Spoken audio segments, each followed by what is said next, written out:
Okay, so this.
Good afternoon, Mr. Marshall. Just making sure you can hear us okay? Yep, I can hear you just fine. You can hear me, yeah? Like stand there and wave it back. Right. I don't know, it just comes back. It will good, but it goes away. And then half of that.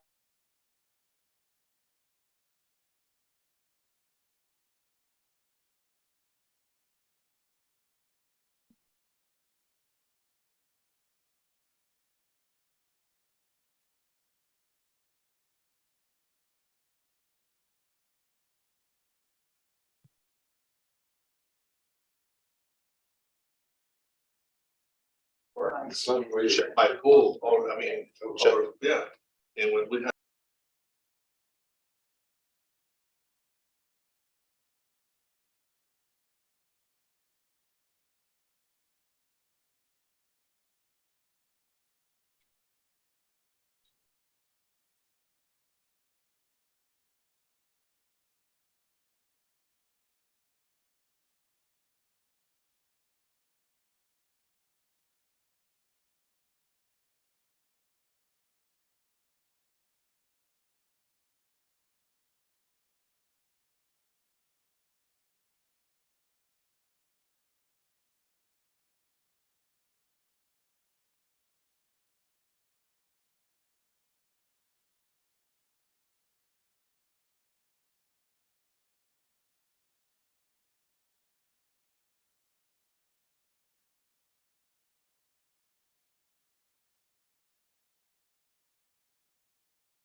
And you are now live. Good afternoon, everyone, and welcome to the Infrastructure Task Force Advisory Committee meeting of Monday, May 1.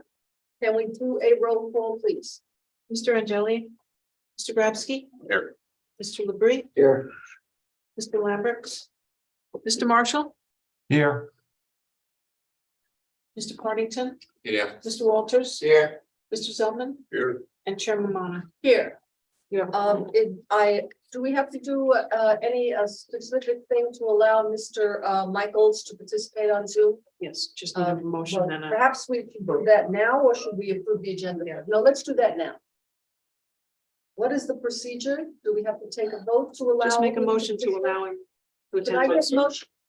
Okay, Peter Partington moves to allow Mr. Michaels to participate via Zoom, seconded by Mr. Selkman. All in favor? Aye. Welcome to the meeting. Thanks, Michaels. guys. Okay, and welcome to everyone who might be watching on YouTube. Let's go for the approval of today's agenda. Move to approve, Madam Chair. Second. Approved and second, everyone in favor? Aye. Aye. Let's go to the approval of the minutes of the previous meeting. And everybody's had an opportunity, I hope, to look at them. Motion to approve. Second. Okay, any comments? Everyone in favor of approving the minute? Wait a second. Did you have some comments on the minute? Just trying to get a handout, sorry to interrupt you. Okay. All right, then, can we have a vote to approve the minutes, please? All in favor? Aye. Aye. Okay, we have only one matter of business today, and that is a post-flood discussion. And I hope all of you made out well in the storm, and my heart goes out to all the people who didn't. And I'm quite comforted by the volunteer response that everybody has made throughout the city to help our neighbors who were so negatively impacted. I myself am just blown away by the people who came to help, and the spirit of the people that we were helping, really spirited people who just, lost almost everything, sometimes everything. And yet we're, willing to trust in God, and thank God nobody got hurt. We're all here, we're all coming back. So it's very, very uplifting. I'm going to turn the floor over to Alan and Omar, who are going to give us the Public Works update flash flood 2023 presentation. Alan, it's all yours. Okay, thank you very much.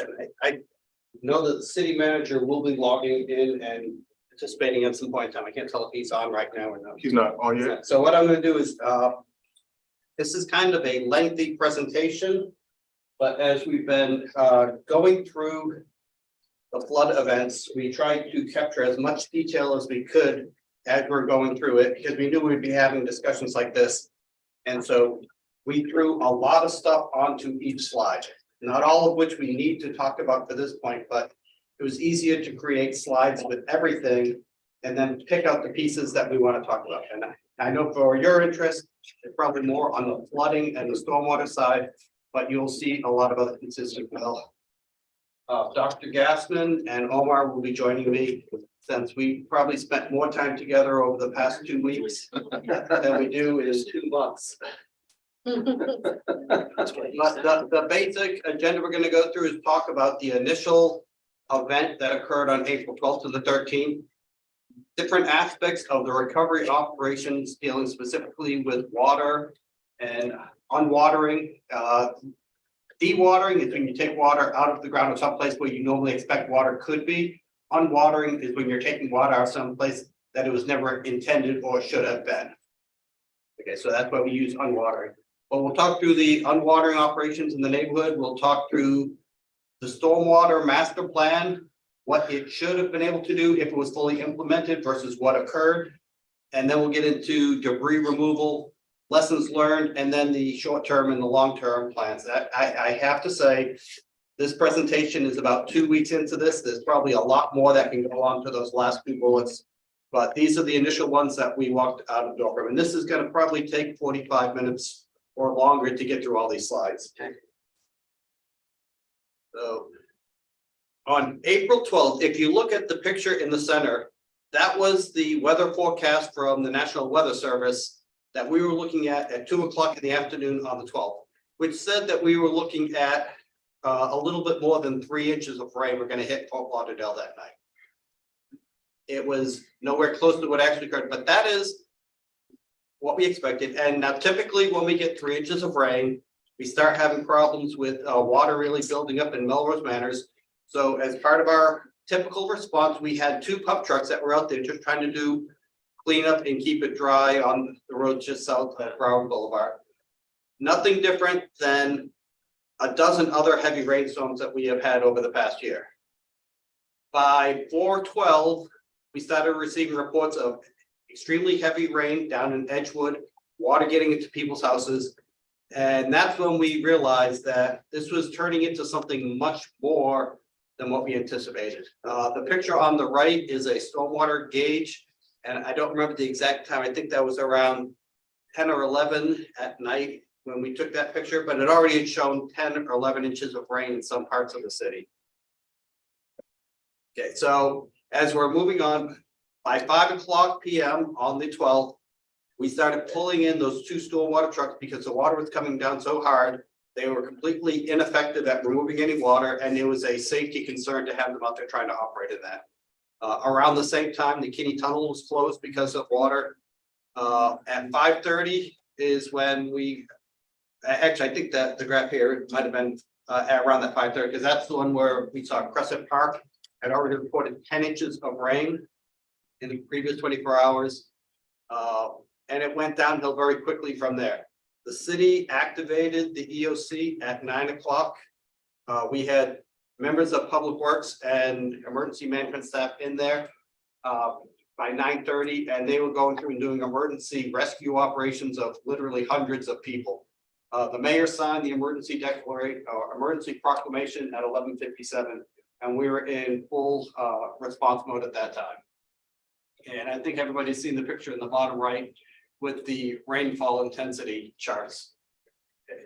So we're expecting 3, maybe 4 inches of rain. This is what we actually got, and everybody here is very familiar with that. The picture on the left is from the Water Management District. The picture on the right comes from News and Weather Service, but everybody recognizes an unprecedented amount of rain occurred in really about 12 hours, not even a full 24-hour period is when it fell. At one point in time, we received more than 3 inches of rain in a 1-hour period.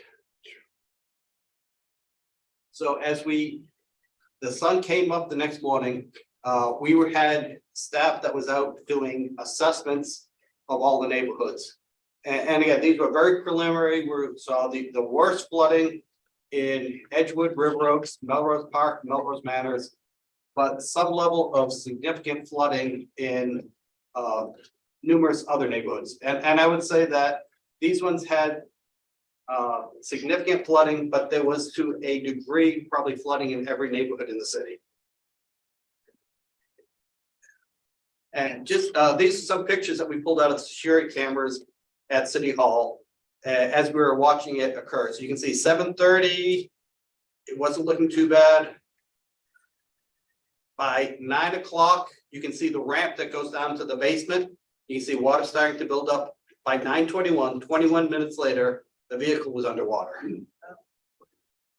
Okay, that's how quickly water came down, and you can see the parking lot. Everybody saw the pictures of Broward Boulevard. So that is what we were dealing with. So now what I'll start to do is talking about the first day, the recovery operations, and how we started dealing with something that, to be honest, the city had never had to deal with an event of this magnitude. So as we woke up and we were getting organized, people are working, trying to deal with 26 inches of rain and police and fire rescue operations still ongoing. Because of the damage to City Hall, we lost all external communications, which made it extremely challenging to talk with anybody outside of internal city staff. So we were using a lot of text messages and other means to try and communicate. Even though this was a flooding event, it also impacted GTL. At that time, we were over 100 MGD going through the plant, which meant we were discharging out the emergency outfall, which we've talked about many times before. It says on here, 30 wastewater stations offline. We had more than 120 lift stations that were surcharged. Which meant that the amount of water flowing into it was greater than the pumping capacity was, so all of our public works folks were out either responding to the flooding or trying to manage the wastewater systems. Water system was working great at this time, and we actually took just about all the employees on the water side, and they were augmenting stormwater staff or operating in some capacity. So, as I said, we were monitoring from the EOC.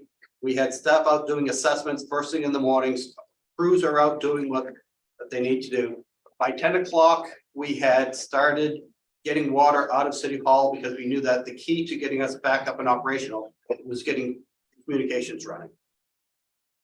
By 10:30, we knew that this was beyond the capacity of our trucks that we had. So we had already engaged multiple vendors to provide us extra vehicles and augment our capacity using contracts that were already in place. And by 2 o'clock, we had many of those trucks in the neighborhoods working for us. 3 o'clock that afternoon, more rain came in, so we weren't quite done yet. During this time, we had in the EOC, we had stood up enough understanding of the situation where we started talking through Web EOC, which is where you put in requests through the county to the state for additional capacity. And at this point, really what we're asking for is more trucks to try and get water out to augment our capacity. Okay, so again, it was a very ad hoc day one operation. We needed something more structured in place to do it. So what we set up in the EOC was we called it Task Force Unwatering. But basically, if any of you who have been through NIMS training or emergency operations, it has a very deliberate way that you do it. So we had the call center that was working for us, receiving calls from residents. We implemented a planning cell, which had our stormwater models, the people who normally are doing permitting reviews and looking at the water, wastewater models. They're helping to look at the pipe system, see what capacity we had to move water and how we could move it. We used from information technology IT, we had GIS mapping. So every single call or complaint that came into the call center was instantly put into a map that we could all see. You could see where the dots are in the type of complaints. And then we took folks from engineering to go out and help to do reconnaissance and look at which area got flooded, because 1,000 calls come in saying, I've got flooding in my neighborhood, but they're not seeing them all the same. So we needed a little bit more technical, say, is it 2 inches of rain, 6 inches of rain, 2 feet of rain that's sitting on the road, so we could put stuff in the right priority level. In order to manage the efforts out in the neighborhoods, we knew these were the 5 major areas that we had to concentrate on. So for each, we appointed a pump master, somebody from the stormwater section who knew where you can, how to work with pump trucks, where to pick up the water, and more importantly, where they needed to go to dump the water out of the trucks. Because if you don't go far enough away, it just recycles right back into the neighborhood. Can I ask you a question? Yes. When you say you have these pump trucks, they're not pumping it from one area to the other. They're pumping it into the truck Yes. and trucking it someplace. Yes, and in some Okay. cases, they were picking up the water and going as much as 3 or 4 miles away to some place that we could discharge it and would go into a river. And that's why the modeling part was so important. Because if you try discharging it too close, it's not comes getting back. out of that holes. So when we talk about pump trucks, you can think of that as tankering. Tanker trucks, yeah, pump tanker. Tanks. Tanker. If I may ask, I was curious on what spikes were realized at the Richmond wastewater treatment plant, as far as that's the groundwater was literally filled up in a lot of those areas. At this point in time, we were over 100 MGD. Jeez. Yeah, and we stayed that way for several days. And what you'll see us on the slides that I'm gonna use the exact same format, and we identified what the flows were going into GTL at that time. So, Okay.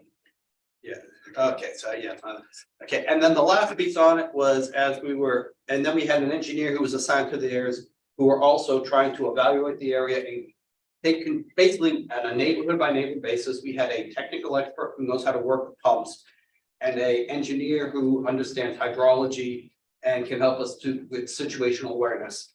And then within the EOC, we stood up a logistics cell, which was responsible for helping to coordinate all these trucks and vehicles, mutual aid that was coming in.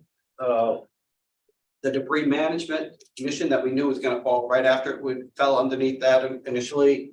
And then working with the public affairs for communication to get messaging out, and the fleet, because for all of these trucks, we have to deal with fueling them and managing our own fleets. So very quick structure that we had to put in place, but this is what allowed us to operate in multiple incident areas simultaneously.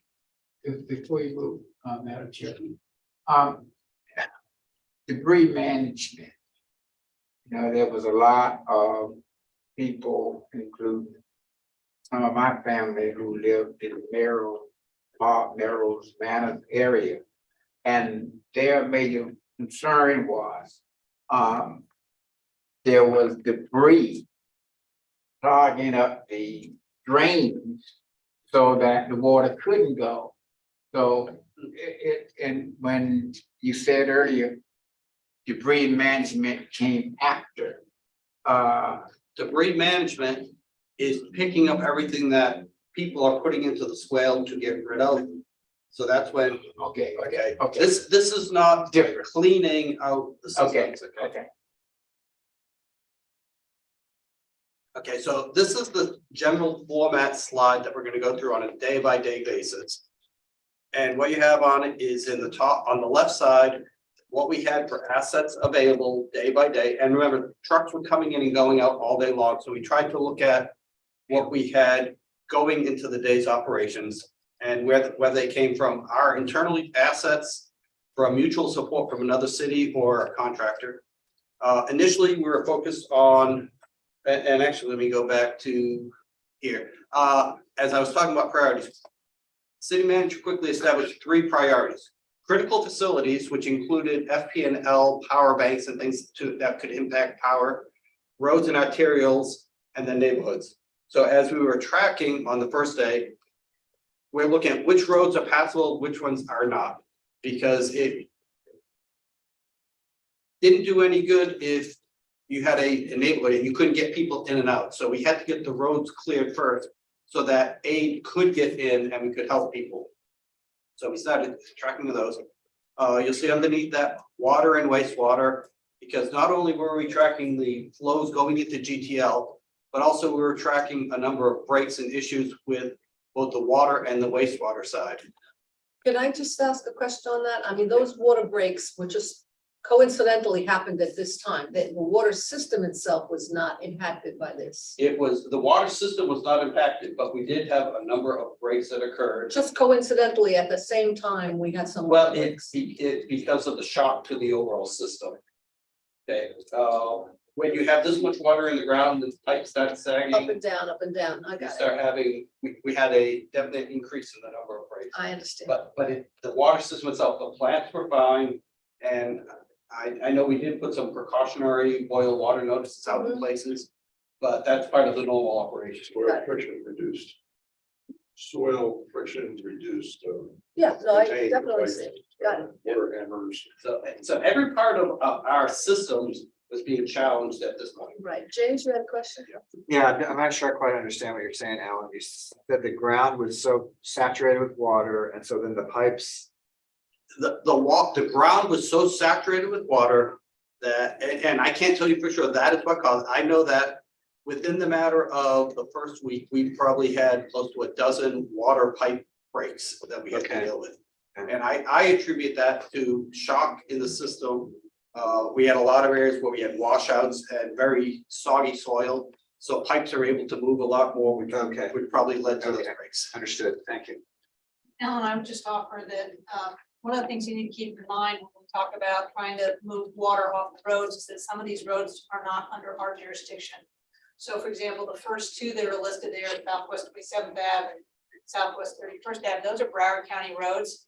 And we were working as close as possible with FDOT and with Broward County regarding State Road 84, Broward Boulevard, some of these other major, Andrews Avenue, in order to try to restore movement on those roads, because the road systems are not ours. and neither are the stormwater systems. Stormwater system jurisdiction is attached to the roadway, not to the jurisdiction of the municipality. So we were not always the responsible party to try to clear these roadways out, but we were working very closely with the responsible parties to try to find out how they were managing, trying to get their systems drawn down, and then having the conversations with them moving forward. But does that mean that you wouldn't deploy pumper saying stay with 84?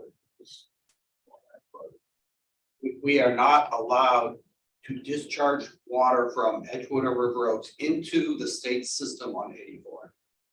But But yes, generally, without we their would authorization. not have deployed a pump truck to that location. We would have contacted the jurisdiction and said, your road is flooded. We need you to come out and help us clear your road. This could be an issue, this could be something we need to spend a little bit of time thinking about. Okay, And so, Jurisdiction. we're gonna get into that. I'm sure that's in your end. So, bottom left-hand corner, this is a little more than 24 hours and we had 1,200 calls. Well, 4,400 calls in total. A lot of calls were coming in and we were tracking them. In the middle is where we started going through on a neighborhood by neighborhood basis, looking at what's the level of water and what's really our limitations for getting the water out. Okay, in Edgewood and River Oaks, we're at 2 to 3 feet. Those are both neighborhoods, if you remember, have been under construction for new stormwater systems. right. Okay, in Edgewood, we simply had no place to pump the water to at this point in time. Because again, there's no canals near it. On the very bottom, you can see at 9:49 a.m. is when the state got permission from FDOT to allow us to start using the state stormwater system to discharge water. Until then, we were strictly doing tankering. So that's when we started looking at how can we pump water out of Edgewood. That's a 9:49 a.m. That's that morning. The morning of the 14th. That's pretty So- quick. So that, but this is, Two days. the rain came in on the night of the 12th. Oh, 12, so we're one So day we- in, So one day the in. entire 13th, we were. We were not pumping. We're not pumping anything. And So how did you actually get them? I mean, obviously, phone calls were made and, you know, people were saying, we need this, and somebody looked at it, and why did it take that long? Could it have, let me put it this way, could it have happened sooner? That we would have gotten the permission to discharge into the FDOT systems? That's at the again, bottom of the end. it was. As we were starting to respond, first of all, we didn't know how to pump water out of there. We had to figure out where we had the capacity to move it. We don't control the FDOT system. So we had to have discussions with FDOT, that they have capacity in their pipe to allow us to put water into it. Because the pipe was designed for Route 84, not for River Oaks or Edgewood. Right, So they had to do a lot of analysis, and the same thing with the county, because we want to use their system. They had to say, do we have capacity in our pipe that we can accept your water? And keeping in mind, their systems are also designed for 3 inches of rainfall in 24 hours, so they still had to be discharging 27 inches or 26 inches or 10 inches, depending on where that particular road was. They were also having to dry out their roadways because the following morning and into the morning of Friday, April 14th, Broward Boulevard still had water on it. They were in Wool Forest, still had water on it. So there were still challenges there for them to have capacity in their system. So did both Bragg County and FDOT have their own pump and truck fleets? They have their own resources, they have different resources. different and in addition to what was going around for us, Correct. different and in addition. Yes, James? So Alan, when you say that, so you got permission to discharge into the FDOT system. And you were using State Road 84 as an example. So I'll make sure I understand this. So water was taken out of, say, Edgewood, carried in a tank truck to SR 84 somewhere along their way, and we dumped the water there, right? Is that And what- when we were Hopefully into a tankering, sewer. we were not tankering into 84. We were actually driving north to get to a point that we could discharge it. Once they gave us permission on the morning of the 14th, then we could start just driving it north to 84 and put it into their system. But I And can't we find could the water. also start putting in pumps in place to do the watering, because a pump is so much more efficient than a pump truck. So I think this is really, really critical information. The general public does not understand. There's these multiple stormwater drainage systems. You calling me the general public? Yeah, But I but don't you're- understand either. So I think it's really important if there are press conferences or communications or presentations to the city commission or whoever has to speak. That is really made clear because people just do not understand it. So to put it in emotive terms, the priority was given to the movement of traffic on state and county roads above the water in people's homes. Through no fault of anybody, just the bureaucratic system who is responsible for what. Well, the system is designed on 84 to drain Route 84. So it's going to do that, but before we can put water into it, we have to make sure that it has space for us to put the water in. Yeah. Well, And- it's still. And we'll have the same discussion, we talk about canals later on. Even though we wanted to put water into the canal system, if the canal levels are too high, our water won't flow in. And that was a challenge that we did have as well. Yeah. Yeah, Roosevelt?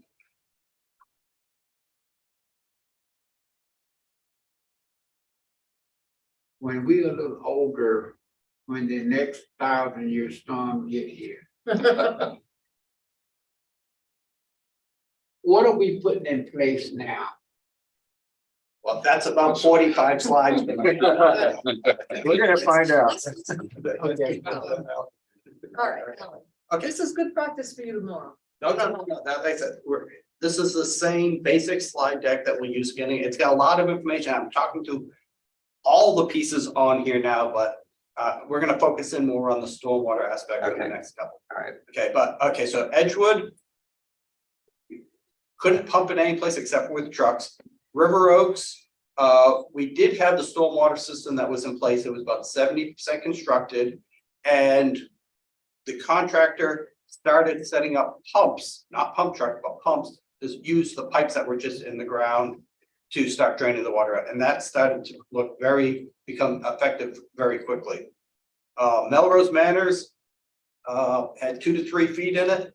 We were doing tankering, that we don't have any connection that gets it to the canals. And at this time, we were talking with the county on how to do it to see if their system could also handle it. But at this point, we weren't able to do any type of pumps up there. The state, the county, they were all trying to encourage us to figure out a way to use pumps. It just wasn't a possibility at this time. Melrose Park was a little different. It has this huge ditch, which is the primary conveyance for stormwater on it. The water was not flowing up because it goes through Lauderhill, and Dr. Gathman can help me explain probably a little bit better, but it collects all the water in the park. It goes through Lauderhill up to the North Fork of the New River. And because there was a sluice gate that was closed on the river, the water was not flowing out, and we had to do coordination with Lauderhill to get access to get that gate raised at the right time. But that was preventing water from flowing for at least the prior 24 hours, because the hydrology didn't work right to get water out of Melrose Park. So I'm counting three interjurisdictional issues so far. One's with the state, one's with the county, and one's with Lauderhill. Yes. Okay, 3. So. More on Please, So this. I'm glad to that 2 sentences that, the system at Melrose Park is designed as an infiltration system, which means that the water flows into the ditch and then the ditch allows the water to go into the ground. But with this storm, Nothing was going in. we were saturated, so the water could not go in, so the ditch filled up. And so it has a design discharge point. That design discharge point works in coordination with this Lauderhill system, and then a Lauderhill system then has to discharge into a South Florida Water Management District canal. The water levels on the morning of April 14th were too high in the North Fork of the New River for us to open up those sluice gates. And that's God, there's nothing you can do about that. That's not a coordination issue. Marilyn, I'll quote you sometime in the future. Yeah, that was, they had their system discharging from the west. And so water that was coming from the west and the water that was already in the system prevented us from being able to initially open those gates, plus the requirement of coordination with another jurisdiction. Okay, Who was responsible for those? Who made the decision on those sluice gates? Sluice gates are operated by Lauderhill. And we reached out to them later in the day on the 14th and asked if they would please open the gates. and we didn't have any problem, we did. We coordinated with them until we were able to get the gates open. You gotta remember that opening and closing the gate is dependent on the water conditions in the canals with the water management district. And when you have all this water that's coming from inland state, it's raising the canal levels. You know, we're at the end of the line, so we have to deal with all that water that is flowing. Well, I would have thought it would have been our South Florida Water Management District decision rather than an individual municipality. So Peter, the sluice gates that come out of Lauderhill are to the east of the water management district's salinity control structure by about 150. So they are discharging to the tidal side of that gate. You're making that sound, it's significant. For those of us who don't understand, why is that significant? So on the west side of the salinity control structure, the water management district can manipulate the elevations of the canals. The By- salinity controls, Salinity control structures. okay, so not everybody is 100%, there's, It's a gate. it's a gate, okay. It's a gate. And those gates, water management district uses to manipulate the water levels that are west of the gate. West. Okay, They are not able to manipulate the water levels east of the gate, east of the gate because those are tidal water bodies. okay, However, they can influence the water levels east of the gate by discharging. okay, makes sense. So that's why it's significant that the sluice gates that are controlled by Lauderhill are east of the gates. Because they are discharging into a water body that the water management district cannot control the elevation, but they can influence the elevation.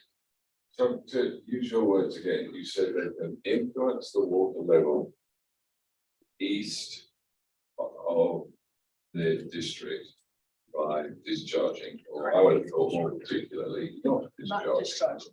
So if they don't discharge, then the water will find its own elevation.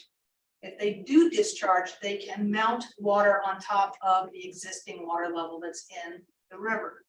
But it's important to remember that, and this is a little hydrology joke, but the only difference between our surface water and our groundwater is dirt. Which means that our water flows very easily from the groundwater to the surface water and back and forth. So when you're in a saturated condition, that saturation is reflected in the water levels in the canal systems, whether they're controlled by the district or not. You have the groundwater chart. Yeah, so the groundwater chart is the middle one on the right. And what you see is that it goes from kind of a low level and it pops up just a little bit. That was a 2 to 3 inch rainfall event that we had on the 10th of April. And then all of a sudden it pops all the way to the top of the chart. Well, popping up at the top of the chart is saturation. The groundwater table went to saturation. And you see that there's 2 little blips. And I've kind of lost track, but I think Thursday afternoon, it rained a second time, and it was significant rain. It was probably a 2 to 3 inch rainfall event, and we went right back up to saturation. So, for example, in Melrose Manors, any advance that we had made on Thursday, April 13th by pumping went away because it rained again. Yes, Help me to understand. Why did the closed gates in Lauderhill influence the runoff of the water in Fort Lauderdale? I thought. I'm happy to answer that one Mainly too. So Melrose Park and I think it's St. George Estates were unincorporated Broward County. Right. Broward County built a drainage system that ran through both neighborhoods. And then when they were annexed, a portion of that drainage system was annexed to the city of Fort Lauderdale, and a portion of that drainage system was annexed to Lauderhill. During Tropical Storm Eta, we discovered the connection between the two and how that one doesn't work completely effectively without the other. And so they have to be operated as a single system. So we're talking very east Lauderdale. We're talking very east, Lauderhill. Okay. Essentially along, I think it's 35th Ave. Okay, well, let's put that down as one of the issues that has to be, that we have discovered newly, just not even newly. You know, and again, when we get to lessons learned, Lessons learned. we've already had an interlocal agreement in development with Lauderhill to address this issue. Just not in time. Just Okay, not just not in time. Yeah. Okay, all right. This is gonna take forever if we keep asking questions. I'm sorry. No. But this is all extremely important because this all leads into multiple challenges that we're all interacting with each other as we're trying to achieve the ultimate goal of getting the water out of the neighborhoods. And I'll go ahead and explain that last graph in the bottom corner, which is the tidal state Oh, yes. that was occurring during that week. Blue line is what was the predicted tidal state. The line above that, the red line, was the actual tidal state. So we had a much higher tide during this week than predicted. And because of it, that also influences our ability to discharge through our gravity system. Mhm. Okay, Okay, so going back to the center one, we already talked Melrose Park. Durs, Jersey River Bend, with the other two neighborhoods really had no connection to allow them to drain. And we're strictly doing tankering to get water out. Okay, and then we had, again, a number of other neighborhoods that were below that were also experiencing significant flooding. And when I say additional areas of concern, we're talking a foot of water in many of these. And city managers, I don't know, Greg, if you wanted to talk any before I went any further. No, we carry on. he's on a roll. Yeah. Okay, so these were some pictures that we had from River Oaks during that first day. This is actually after we had started pumping, with the pictures in the afternoon had dropped water by about 10 inches from the pumping that we started earlier that morning. One other area looking at Holiday Park, we have on here, this was a huge concern because this was the reunification center. Right. And so we needed to get the water out so people could get in and out and support that area. Okay, so then we move to the 15th. So now we have, you see the number of pump trucks, we're up to 36 pump trucks. We had 10 different cities or counties that were sending trucks to us by this point in time. We had a lot of contractors, vehicles that were supporting us. The roadways were opening up. Oh, and I should have mentioned, on the top right-hand corner, we had a color coding system that we used to identify critically flooded areas, and we're tracking that so we could see a city overview on it.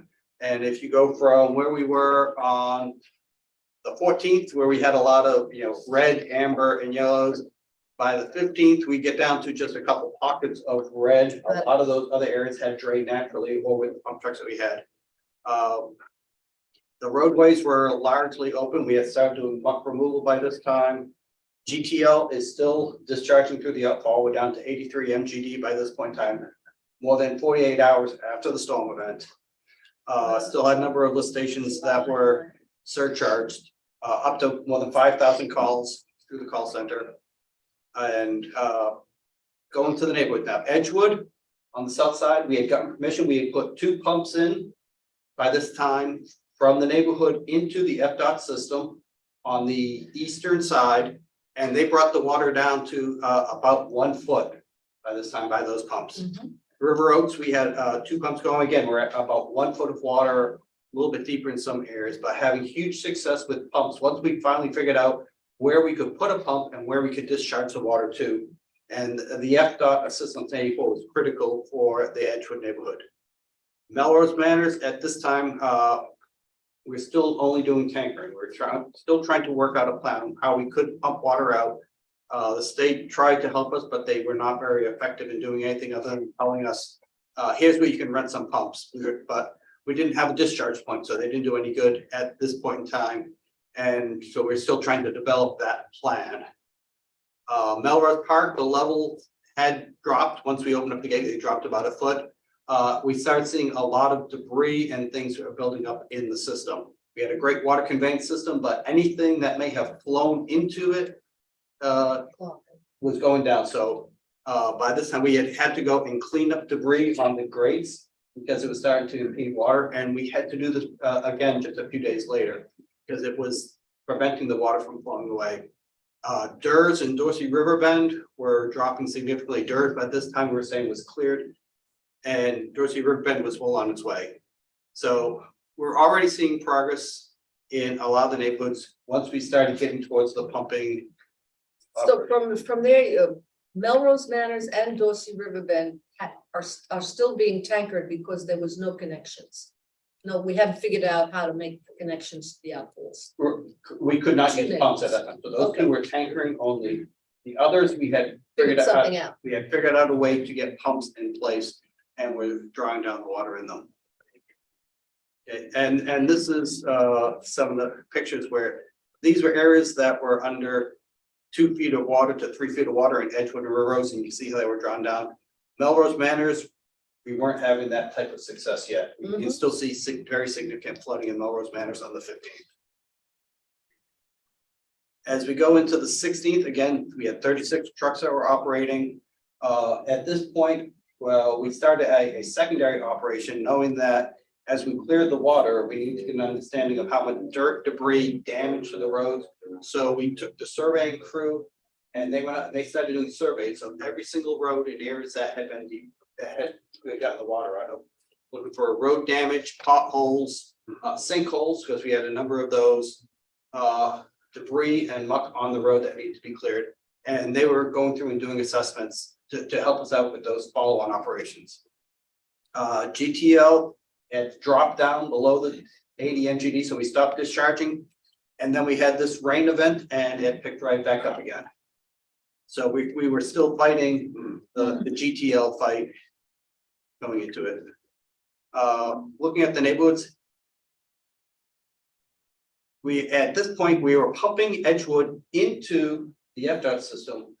One of the things that we had done, the way Edgewood and River Oaks were designed is everything from Edgewood is collected basically into one 72-inch pipe that would cut across 84 into River Oaks and combine with their system. And we're going to be building 2 pump stations there so that all the water from River Oaks and Edgewood would discharge into the south branch, south fork of the New River. We had the pipe in place, don't have the pump station yet, but we got pumps that are being operated by the contractor. So we tried pumping it through there. It was too surcharged. And this is what we're saying, how even though we have a pipe to go over there, it was too full from the discharging in River Oaks for us to be able to use it for Edgewood's purposes. 24 hours later, we were able to use that. We had also, by this time, we'd also gotten direct permission from the South Florida Water Management District to do direct discharges into the river. But they're the ones who give you permission to discharge into the river. Yeah. So we're continuing to pump in Edgewood, River Oaks, Melrose Manors. We're using tankers but we have got the water down to about 6 inches until this rainfall hit. And then when we go to the next day, you'll see that we went, well, almost back to where we were 2 days earlier. Okay, Melrose Park had drawn down significantly. Durs and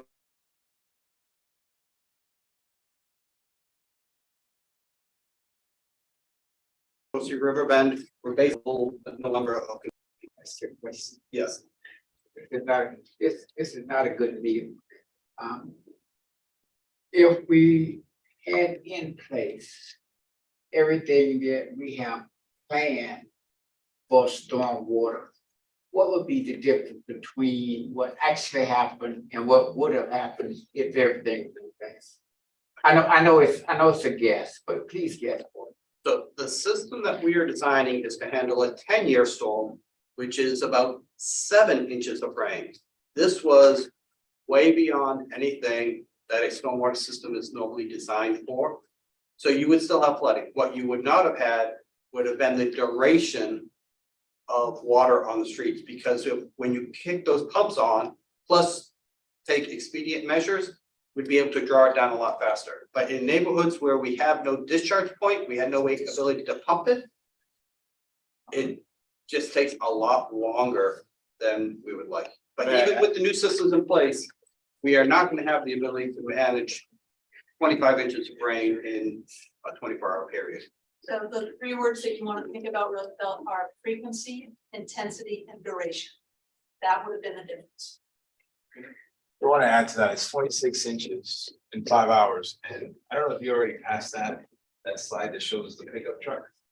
Yes, At City Hall. Okay, I'll tell you that the best design system would not be able to account for this, and a proof of that is that the airport, the international airport, not this one never stopped. The Fort Lauderdale International Airport was closed for 3 days. Right. That's never happened for a rain event. On top of that, they're still partially running certain parts because of the damage that it's causing. So I'll tell you that I've been reading about this. That this is a phenomenon. Some people call it a rain bomb. And so this is a phenomenon that any well-designed system would not. There would still be that impact, but like I said, it would dissipate probably quicker than days, maybe. But there would be intrusion inside of those. I just want to make sure that we are not doing with our water system, stormwater system, what we do with our roads. You know, we build our roads 10 years behind time. And if there is something that we could do with the money that we have, that would allow us to handle maybe not 7 inches, let's say, maybe we can handle 10 inches. That would help, I believe. And I don't ask where the money will come from, but we got a resource right there now. Well, you know, you bring up a very good point, because we're talking about what is the standard that we design to. So it's 3/4 of an inch, you got to take care of it on your own site, and then you got to do something else.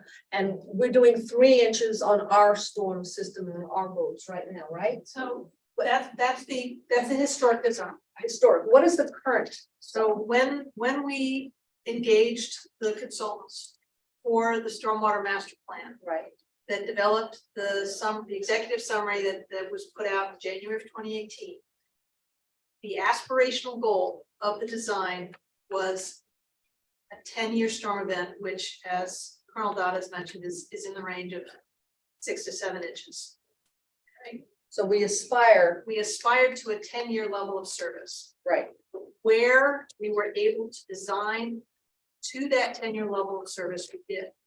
can you And give me an where- example? Where we couldn't, I'm not familiar enough to Okay. know exactly where we could and where we couldn't. What I know is that there were certain neighborhoods where we could design to that 10-year level of service, and there were other neighborhoods where it wasn't feasible to design to that level of service. So what we did was brought it up to the modern 5-year storm Yeah, and design the system in, recognizing that that design was informed by scenarios that include these more extreme rain events and sea level rise moving forward.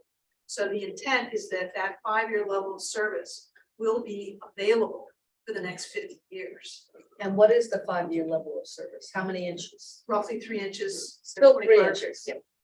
So we're still at 3 inches. Right, but the current systems Yeah, are not delivering a 5-year level of service. the current systems are not even delivering 3 inches. For the 7 neighborhoods where we have designed Right. these additional improvements. And we are designing them for 3 inches, or are we designing them for the aspirational 7 to 6 inches? We are exploring the original and we are designing based on what's feasible. Okay, so we're at 3. What's 3 is what's feasible. In some locations, in other locations, we were able to design to 10. So you can't, you're there, okay, well, then It's where? it's not always feasible to be able to design to that level of service. Because there are hydrologic and hydraulic reasons to keep. That makes sense, yes. So the limitations are the elevation of the road and you can't get the H2 for exfiltration purposes? You're starting to push me beyond, I'm not an engineer. Okay, But part of the issue is where your drainage points are, how much water you can move, how much system you can put in. place. And there are locations where you can put more system in, and there are locations where you can't put as much system in. But for example, in Doors and Dorsey River Bend, currently we have 4 pump stations within the city. By the time we finish with the stormwater master plan, we will have 12 pump stations. Those pump stations are larger than our 2 largest pump stations we have now. So we are designing to move away from gravity and to move to pump systems in order to address a number of these issues. And This is good information. and Roosevelt is asking, well, what are we gonna do? I'm taking away a little bit of Colonel Dodd's thunder, but That's okay. these stormwater master plan recognize that these neighborhoods were the challenging neighborhoods, and the dollars that we are intending to spend in these locations would have reduced, and what are the 3 words, Roosevelt? Frequency, duration, and intensity of flooding moving forward. Okay, can you just go back a minute? You say we now have 4 pump stations for We have 4 pump stations throughout the city. flooding. These are stormwater pump Stormwater. stations. And how many will we have? We will have 12. So we're going from 4 to 12, and the capacity of those 12, you said was like significantly These are larger pump stations than our current pumps. larger than, okay. So there'll be 4 in addition to the 12, 12 in addition to the 4. 8 in addition. So we're gonna get 8 new ones, which are bigger than the 4 current ones, It will have greater capacity. greater capacity. All right, well, this is good news. Yes, I'm sorry. Let's go with this. Let's No, go that. I've spent probably 40 years using standard approach to predict design based on that. I think what I'm seeing with the weather is that the prediction part in terms of intensity, duration, etc., is very difficult now because it's a moving target. And I would personally like to get away from the language that says, for example, we're designing for only 1 in 10 years storm, because it seems like the 1 in 10 year storms are coming around increasingly frequently. Personally, I could never have envisioned of a scenario where you've got this 26-inch rain. I would have said, if anybody had asked me that, I would have said it was virtually impossible. But I don't like the language, 1,000-year storms, 10-year storms, etc. I don't think we really know now how frequently some of these events are going to occur. And you can't clearly cannot design for a 26-year, 26 inches of rain in 24 hours. Yes, correct. I was gonna say, first of all, amazing job you all have done to be caught with whatever multiple hundreds of year storm. I mean, it's just incredible. Nobody can design for something of that nature.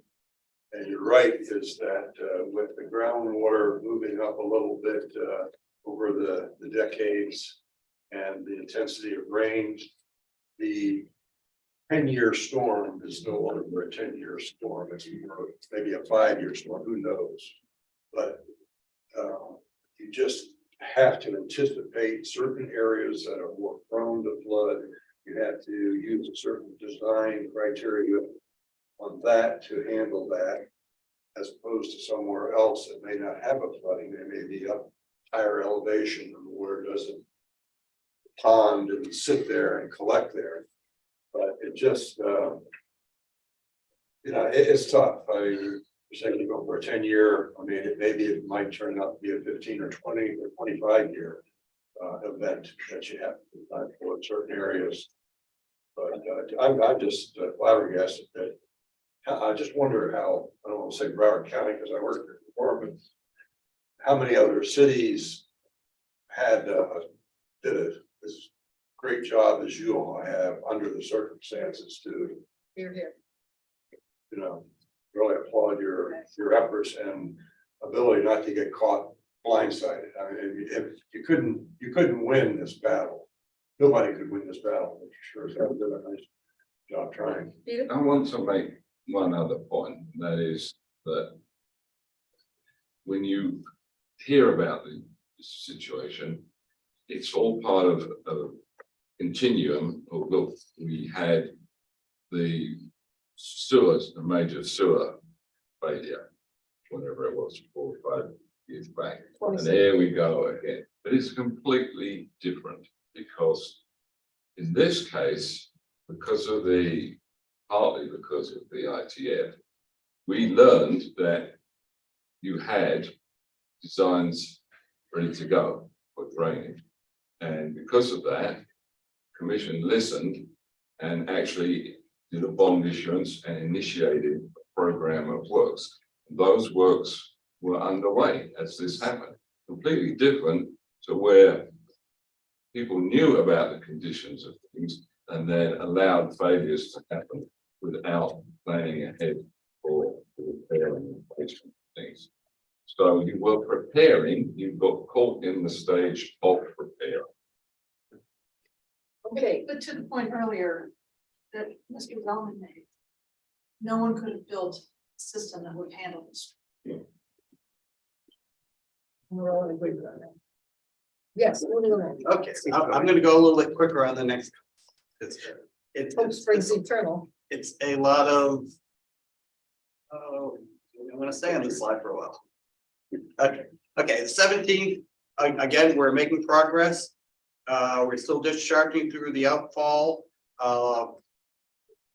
We're now, we're about 5-6 days into this now, but we have. We're still, we're getting the water down now to where we're ponding, except for really in Melrose Manors, Melrose Park, where we still have more than 6 inches of water there. So by this point in time, we have the other neighborhoods really in control, and we're starting to focus more effort on those 2 neighborhoods, Melrose Park and Melrose Manors. Other than that, operations we're kind of in a steady state operation by this point in time. What's helping us also, as you can see, the groundwater levels are dropping in the chart on the right side, and we haven't had any rain now in about 2 days. But I noticed on the bottom chart that the high tides are still kicking in. The high tides are still, they didn't really drop significantly during this time, but they were on a general downward trend and But they weren't significantly higher than we were thinking they would be. yes, You know, that's it. yeah, I think we're about. Yes, okay. So on the 17th, this is in Melrose Manors, and this is when we finally got to the point where we could start setting up pumps in Melrose Manors. And this is just on the south side of Broward. And you can see 2 pumps that were here that we're able to set up. Basically, right behind where the U-Haul area is. And I think we had one a little bit further down that evening. But we're able to take the water, as you can see on the picture on the left-hand slide, and start drawing it down. And this is when we really finally started having success in Melrose Manors, was when we were able to get these pumps in place and pump into the FDOT system on Broward Boulevard. One of the problems that we did have also is when you get in there, the pumps, the way the hoses are, you have to have the hose under the water. Once you get a 6-inch hose and it's not completely submerged, it starts cavitating, it doesn't do any good. So we had problems when you get to under 6 inches where you think these pumps in, you have to figure out how to work it. So lesson learned, pumps are very effective, but then you have to still deal with those bottom 6 inches of water in neighborhoods like this where you don't have a catch basin to put it down into. Why would you pump into the FDOT system on Broward rather than into the New River, the North Fork of the New River? You're nowhere near the North Fork in Melrose Manors. You're not close enough to it. We needed to discharge keep in mind the length of pipe, when you're using a pump, it will only be effective for a certain length of pipe. So we had to pump to the closest location that we could provide a discharge point. And it turned out that this was one block off Broward Boulevard. And we were able to run our, and you can, even in the picture, you can see there's multiple. That yellow- pipe. Yeah, the orange, yellow. There's different colors of pipe there because we're running multiple lengths of pipe. And we were able to set up a pump with the water level at a certain depth in the roadway that allowed us to pump it to Broward Boulevard. That's Broward Boulevard. Right, but it wasn't close enough for us to pump directly, for example, into the North New River. That's the point of this project. And basically the water, once it goes into Broward Boulevard, it has to go through a pipe all the way up 31st Ave. You get to the river. And then that's where you need to have the capacity of that pipe, the FDOT pipe, to deliver the water. So you have to have the canal conditions right. You gotta have the capacity in the FDOT system to take on the extra water. And then we had to get pumps set up that could get the water into the Broward County or the Broward Boulevard system. So not only were we pumping on April 17th into this system to try to drain Melrose Manors, we were still tankering Melrose Park and dumping into the FDOT system on Broward. Okay, so now I'm gonna go to the 18th. We're having success in Edgewood. We're having success in River Oaks. Melrose Manors is down to 4 inches or less. Pockets that we're cleaning up primarily with Vector trucks. Because they get trapped in low-lying parts of the neighborhoods. But at this point in time, we have everything pretty much under control. And these are pictures from Melrose Manors and Melrose Park. It's still got water on the road, but people are able to drive without losing their cars. And then on the 19th, this is really the last day of cleanup as far as the water goes. GTL is no longer discharging through the outfall. All the roads are pretty much clear of water except for ponding that we're cleaning up. And a lot of the effort has switched over at this time to muck removal and cleanup of the roadways. And these are some examples. So from April 12th to April 19th, that was the time that it took to get us into a 6 place where we could. That's 6 days. 6 days. But most neighborhoods were already dry. It's for the Oh, yeah. two that were. The worst situation was for 6 days. It took us 6. So we talked about Melrose Park ditch. Yeah. Okay, these are the cleanup. This is exactly what Roosevelt was talking about, where things get into the system and cause it from. Well, so we had crews that are out there. These pictures were from the 19th of all the stuff that got into the ditch that was clogging it up, catching things. You can see the outfalls were basically had debris and muck that got up, so the water wasn't draining, even though we did have a system there. And the crews had to go up and clean it. I guarantee you, when if you had gone 2-3 weeks before, you wouldn't have seen any of this stuff, but just the intensity of the storm, so much just naturally flowed into the ditch. And we did look back, and Melrose Park ditch is on a maintenance schedule, and they just completed all the maintenance activities at the end of March. So that it was as clean as it was ever gonna be. It was in great shape going into this event, but. Okay, so, and then the 20th, this is just, now we're up to call center, 9,690 calls over that 1 week period. So I'm not gonna go through all these slides, but what we did do in the slide packet that we'll share with everybody is we went neighborhood by neighborhood and tried to put together a little bit of a timeline of how things occurred. And then looking at the stormwater drainage system, how we ended up moving the water out, either with pumps or with Vector trucks. And I'll just skip over all these for the purposes of this presentation. Okay, and then stormwater master plan. So we talked about certain neighborhoods. If you look at our stormwater master plan that was done in 2017, Edgewood and River Oaks were the top 2 neighborhoods. So we knew where the bad flooding problems were going to be, and those were the ones under construction. Edgewood is actually supposed to be finished with all the pipe in the ground by July of this year. And River Oaks, the pipe part of it was going to be done by December, and then the pump station probably within the next year. and we'll have a fully functioning system there. Even though it wasn't fully functioning, it did help us with the temporary measures that we took advantage of those pipes. DERS and Dorsey Riverbend are actually scheduled to go up for bidding this month. It may be delayed a little bit just because of, challenges we've lost the last 2 to 3 weeks in getting them up, but we will have those up for bidding very soon.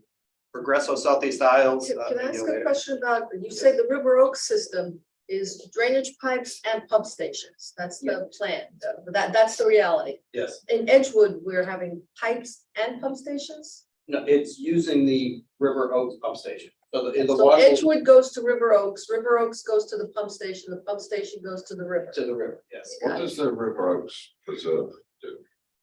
That's another piece. Yes. That's another piece of the River Oaks. The River Oaks system is relying on 3 pieces. The piping system, the pumping system, and the preserve. So all those 3 pieces work together to not only drain River Oaks, but if you were inconvenienced by traffic on State Road 84 in the month of March, because we were creating the connection between Edgewood and River Oaks. And so River Oaks will eventually pump through, Edgewood will eventually pump through River Oaks. The front part of River Oaks drains into the So preserve. River Oaks is designed with a smaller pump station that brings water into the preserve.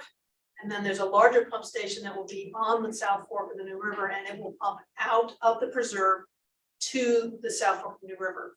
And that is part to give us capacity, but it's also to give us an opportunity to do some water quality treatment. So all the water goes into the preserve, settles, and then gets pumped out. So that's good, that's natural, that's very good. Is that preserve big enough to hold all that? It's all designed. Okay, did it work? No, it didn't work because it's not set up yet. It was, actually, when It's we were looking at it, it was retaining water and they were pumping water up from those areas, although I can't tell you it was working as it was designed. But it was definitely helping as far as water storage and then. So, but that is the plan. The plan is you take it from Edgewood to River Oaks, from River Oaks to the preserve, from the preserve to the river. South Fork. And Nice, again, there nice, are other very nice. outfalls that are designed in these systems, but that's one of the major portions of how the system's. Got it. Good. So, and you're very familiar with tranche 1 and those are all going. What we highlighted here was tranche 2, which is the next set of 7 neighborhoods that we will start planning and design. We're saying in 2025, but we're going to try doing a little bit to accelerate that. But when you look at the colored blocks on the map, you can see that pretty much the bottom 2/3 or more of the city will have some type of significant stormwater improvements between these 2 tranches. Where's Melrose Park, or is that part of Melrose? Rest of 95. Two different neighborhoods.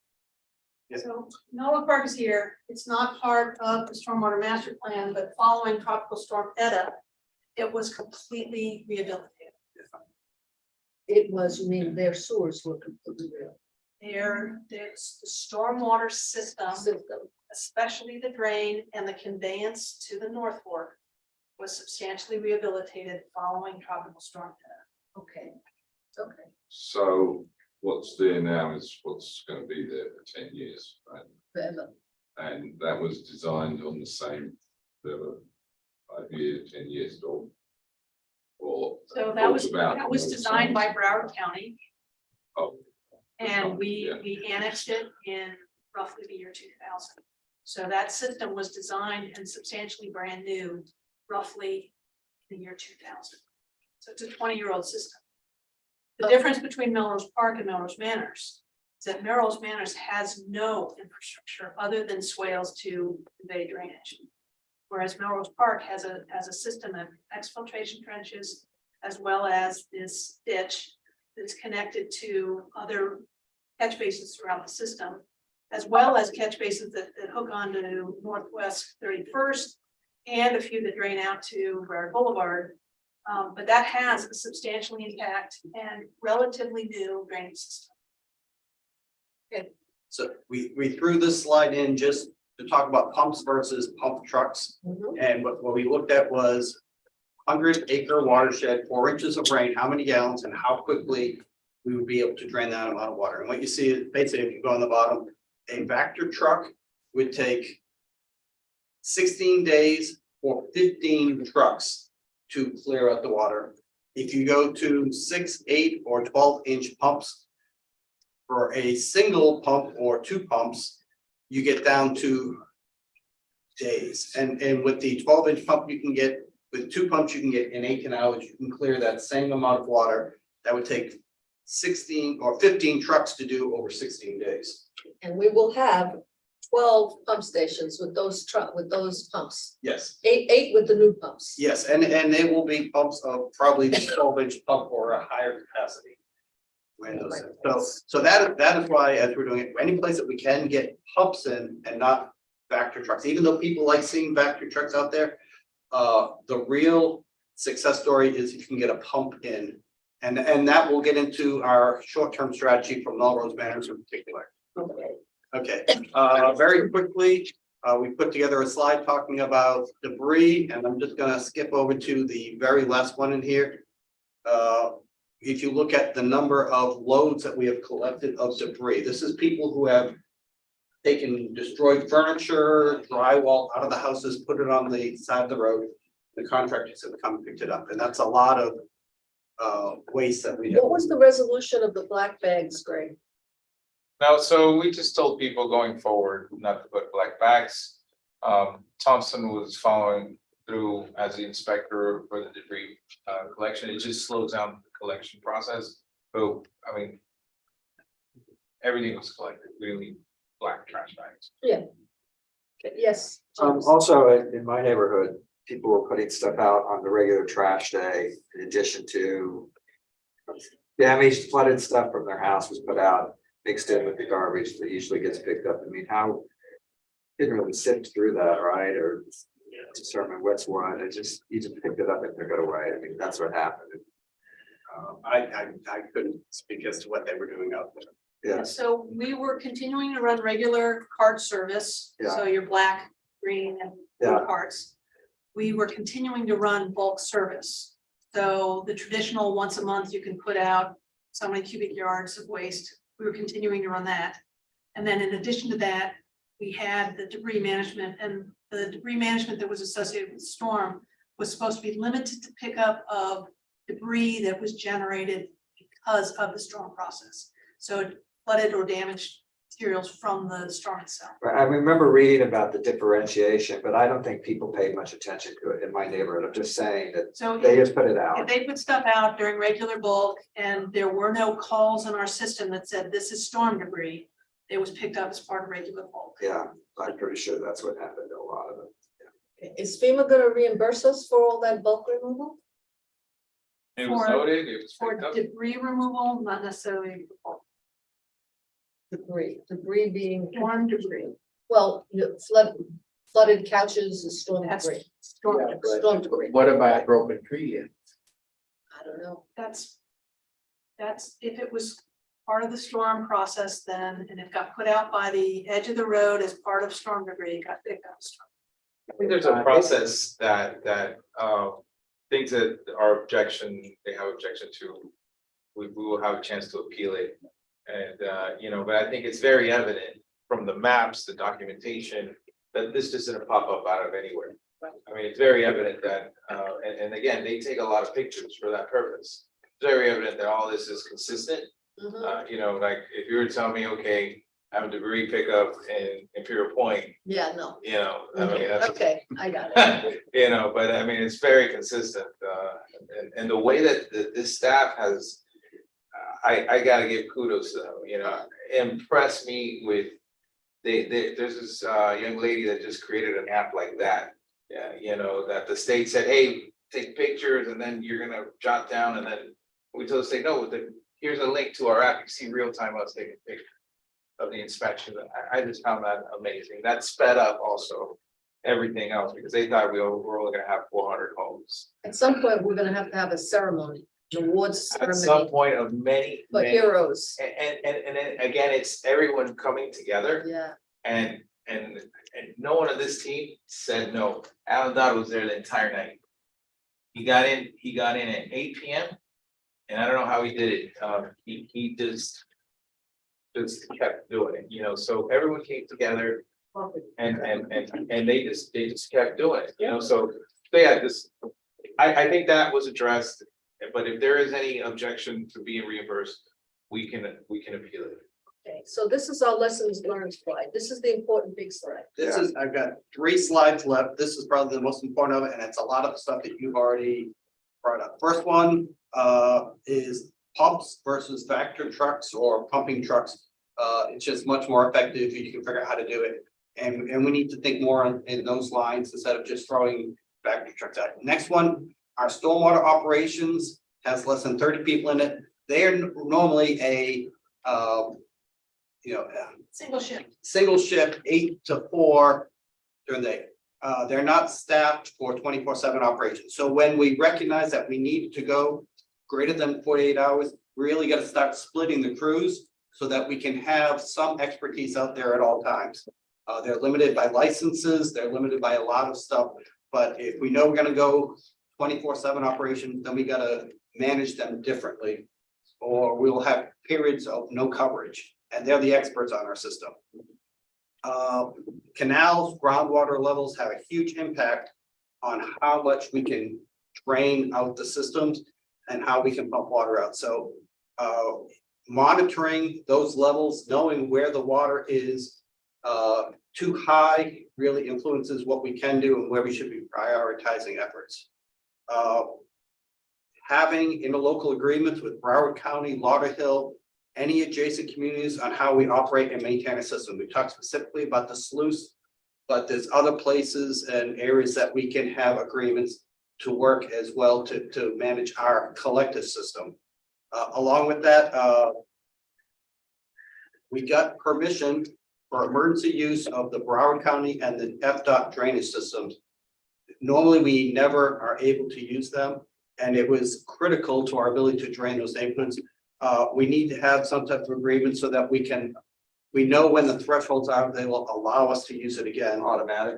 Well, not automatically, because again, they have to go and check and make sure they have capacity to receive the water. But having those arrangements already worked out, so then we go to them saying, we need to use Broward County to drain Melrose Manors. They do a quick check to see how their water levels are, and then they can give them permission to start doing it. Emergency contracts, we had, I think, 3 different contracts that we jumped on first thing doing it, and we need to maintain those contracts and probably expand the capacity within the contracts for future emergencies. Having people on the ground who can manage each of those neighborhoods was really important to the ability, when we started throwing in commercial trucks, mutual aid trucks, somebody who knows and can control and manage those operations. We get a lot of calls from people saying, I don't see any Vector trucks in my neighborhood. And the reason why is because we had them out there, like drive here, suck up the water, takes them 3-4 minutes, and then they drive off. They don't even see it. These guys know where each of the trucks are. And that really is key to doing operations like this, having on the ground eyes and ears who can be monitoring it and managing it. I would just offer along with that is that you don't pump in front of everyone's house. You Right. pump from the lowest. Lowest point. So, why is the pump truck only at Mrs. Smith's house and it hasn't moved to Mrs. Brown's house? All Because Mrs. day. Smith is at a low point. I and got water- that. They're like, I see them. What about me? What about me? You gotta pump from the low spot. Right. I just remember people were stressed. They weren't thinking about these things. Mutual aid, we had a lot of communities that were sending trucks that way. We get a phone call, I got 3 trucks heading your way. We had to have one person, his only job was to receive them. They were staged here at the airport. And when they got here, he would tell them, I want you to go to this intersection. Here's the person you're gonna meet up with. And he was controlling all of the vehicles that were coming in, telling them where to go get fuel and knowing when they were leaving so that we could manage that. We're gonna have to reimburse for all of that help, they FEMA or however we do it, but when they come from mutual support, we have a cost that goes with that, so we got to monitor what they're doing, just like any other truck that we have operating out there. Okay, air tags, we have a GPS tracker in every single city vehicle, and we can tell exactly where they are, where they're moving to. We couldn't do that with our contractors, we couldn't do that with But we could get an air tag and put it in when somebody shows up. Now we can start tracking all the vehicles that we have moving around. That would be very helpful. It would help us a lot on it, just because we know that the trucks are operating out there. We couldn't see it on our screens. Drones and helicopters. I think everybody saw the drone footage of Broward Boulevard. There was a lot of other footage that we saw as well. That helps to realize where the areas of inundation are and where we need to be focusing efforts. Use technology to help us out. Debris clearing, there's a lot of trash and debris that clogs up the system. And as you go into neighborhoods, you have to clean the same area 3, 4, 5 times because it'll just keep building up in the low spots. So going and doing that clearing will allow the water to drain. I had friends who went out the night of the storm and they were cleaning the drains because if they didn't clean those drains, the water would come into the house. So they just went out into the street and they were just sitting there in brooms in the rain, Good neighbor. That makes pushing a the dirt, big difference. Good neighbor. just clearing it out. Yeah. The next one is on technology. The way that we're able to integrate Q-Alert going in right into a GIS map that we can use for tracking stuff. We could have recon teams going out and feeding information. It all helps to build your situational awareness. And you can say, where do I need to be? And where do I need to prioritize those folks? You never have enough Vector trucks, enough people. So you need to know what's really going on. And technology is the way to do that. We have some apps we're going to try building over the next few months to where the recon teams can go in and on an iPad, start putting in information instead of having to come back to the EOC and put it in in systems there.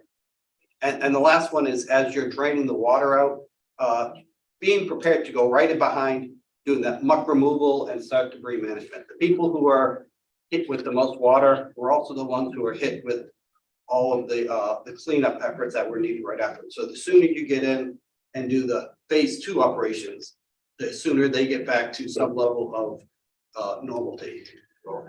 Although it's going to take several months and months to get there, at least you can help them. So Alan, it seems to me that these lessons learned are lessons we've learned on how to deal with the problem once it's happened. Yes. Once it's rained and we have a flooding situation, these are things that we could do to make the dealing with it quicker and more efficient. Right. We still haven't talked about what can we do to not get into that situation. Okay, all right, so as long as we understand. Before we move on, I'd just like to make the point that my experience with emergencies, what I'm learning is that particularly every emergency is different. And the next time it could be a wind event, a huge strong hurricane, and you get a whole different set of problems resulting from that. The way I like to think of it, and virtually seeing it happen, is, civilization is 72 hours away, totally breaking down. First of all, you lose your electricity, then you lose your water, then the cell phones are all down, then the gas stations got no gas, and then people are fighting each other in the street to get gas, and civilization is gone. The next emergency city faces will be different. It'll be something else that I can't predict. It could be another huge rain event, it could be largely a wind event. The chances are it will affect a bigger area, so you may not be able to rely upon, drawing in resources from other cities. So, that's what disaster planning is all about. So no doubt these lessons will be incorporated into an overall plan. Well, they are already, but these will be added to the plan you already have. I would say NIMS, the National Incident Management System, is something that every city employee has to go to some level of training on, and it works. The basic framework doesn't care what type of emergency it is. It's about, you have your planning, so your situational awareness piece, you have your on-site commanders and your reaction teams, and you're managing people, equipment, and resources to address whatever the problem is. So when you follow that framework, police and fire do it all the time. It's bred into them. And we do the same stuff in public works. We just don't do it as frequently as they do. But the system, the procedures are well understood and they will apply that to just about any situation. The assessment work that we did on Thursday. And we took about 4 hours on Friday morning to plan an attack on how we were gonna get through the unwatering task force. Those 4 hours on Friday made a huge difference in how quickly we were able to respond and move things, because we weren't just throwing things that the squeaky wheel. We were saying, these are our priorities. This is where we need our assets. This person's gonna be in charge of this, this person's gonna be in charge of that. It made a huge difference in moving forward in our ability to get the water off in a 6-day time frame. So Alan's absolutely right. If we stop for a minute after the initial assessment and carefully plan what we need to do next, those hours are not wasted. They are some of the most critical hours that is spent in being efficient and effective in responding to the disaster. One more thing to notice is that we do simulation training for the EOC periodically with different cases, you know, so we done like explosion of gasoline tanks, different things. So there's different scenarios that we're trained on, and that's something that we do every year. Okay. So I'm gonna go through very quickly on these last ones. These are more the long-term things dealing more with stormwater. First one is for Melrose Manors in particular. We saw how we could use pumps that we have for.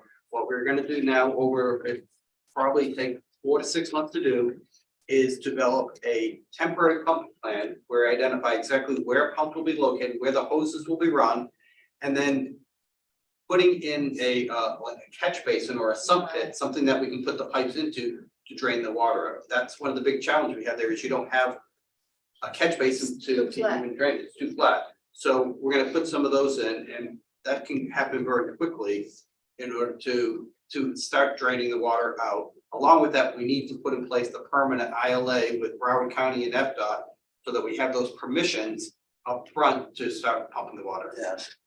That's very important. So we don't have to worry about that at the time the event happens. It's already done. You pull out the plan and you execute the plan. Excellent. Melrose Manors, we need to definitely accelerate that one and get it up to onto the same timeline as the other 7 that have already been designed so that it can get into construction as soon as possible. Can I go back to Melrose Manors for a moment? Yes. And I have a very good understanding now. Thank you so much of how Edgewood and River Oaks work. How does Melrose Manor work? Is it the same? We put it in pipes, we get it to a pump station, it goes into the New River? That's what we're gonna have to figure out in the design, because that Melrose Manors was not included. designed, so we have to figure out how we're gonna collect it based on the low points. And then the big question is, where are we gonna deliver that water to? And it probably will require a pump station at some place, but So Melrose Manors is really being looked at now. It's not that it's not gonna be looked at because it's got a system. It's we're actually gonna look at Melrose. we already have a contractor, I think it's an We're HDR. already in design. HDR. It's in design. Already in So, yeah, Happy Melrose. so but that one just, it needs to be accelerated. Right. And by the way, last week, Alan and we attended the Melrose Manor HOA. Mhm. Of course, we received a lot of feedback. And they asked the same question, how do we accelerate? So we're bringing in HDR to meet with them. And so that they can hear it firsthand and they can also brainstorm and see what they can do quicker. It would also be beneficial if maybe one of you attend that, also just to hear the conversation. Happy to.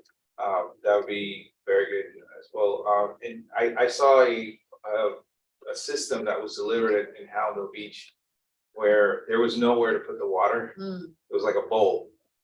So they made these injection wells, a system of injection wells, 8 injection wells that took in, all that. And lesson learned there. It's good to have mechanics on board for pumps because when the rain event happened, I think there was a fuse that was didn't work. Using the pump and then it'll just somebody go Home Depot, get a fuse. It's $10 million pump into the Houston. 50 cent circuit. Okay. That's District 3, correct? Yeah. Rose Manderson. Yeah. Yeah. District 3. Yeah, it's my neighbors. Okay, so and then we're on to procure additional trucks? We were planning to buy another Vector truck next year. We're actually trying to accelerate that and do the procurement this year. As well, we want to look at what we have on hand for pumps and hoses Go through the whole inventory. and build up our inventory a little bit more based on the plans, plus also based on the pumping plan, we'll have some pre-position contracts so that we can get pumps as well. And then finally, continue work with IT on GIS tracking programs to help us to improve situational awareness. And then as we're looking long-term and the plan, already talked about the first 7 neighborhoods, and we need to do everything we can work with procurement to keep them on these timelines or to speed it up if possible. And then starting to get ready for that tranche 2 of neighborhoods, which may require some adjusting of our staff levels on the engineering side to manage all that work.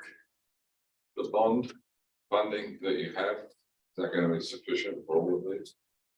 The $200 million bond was for tranche 1. Right.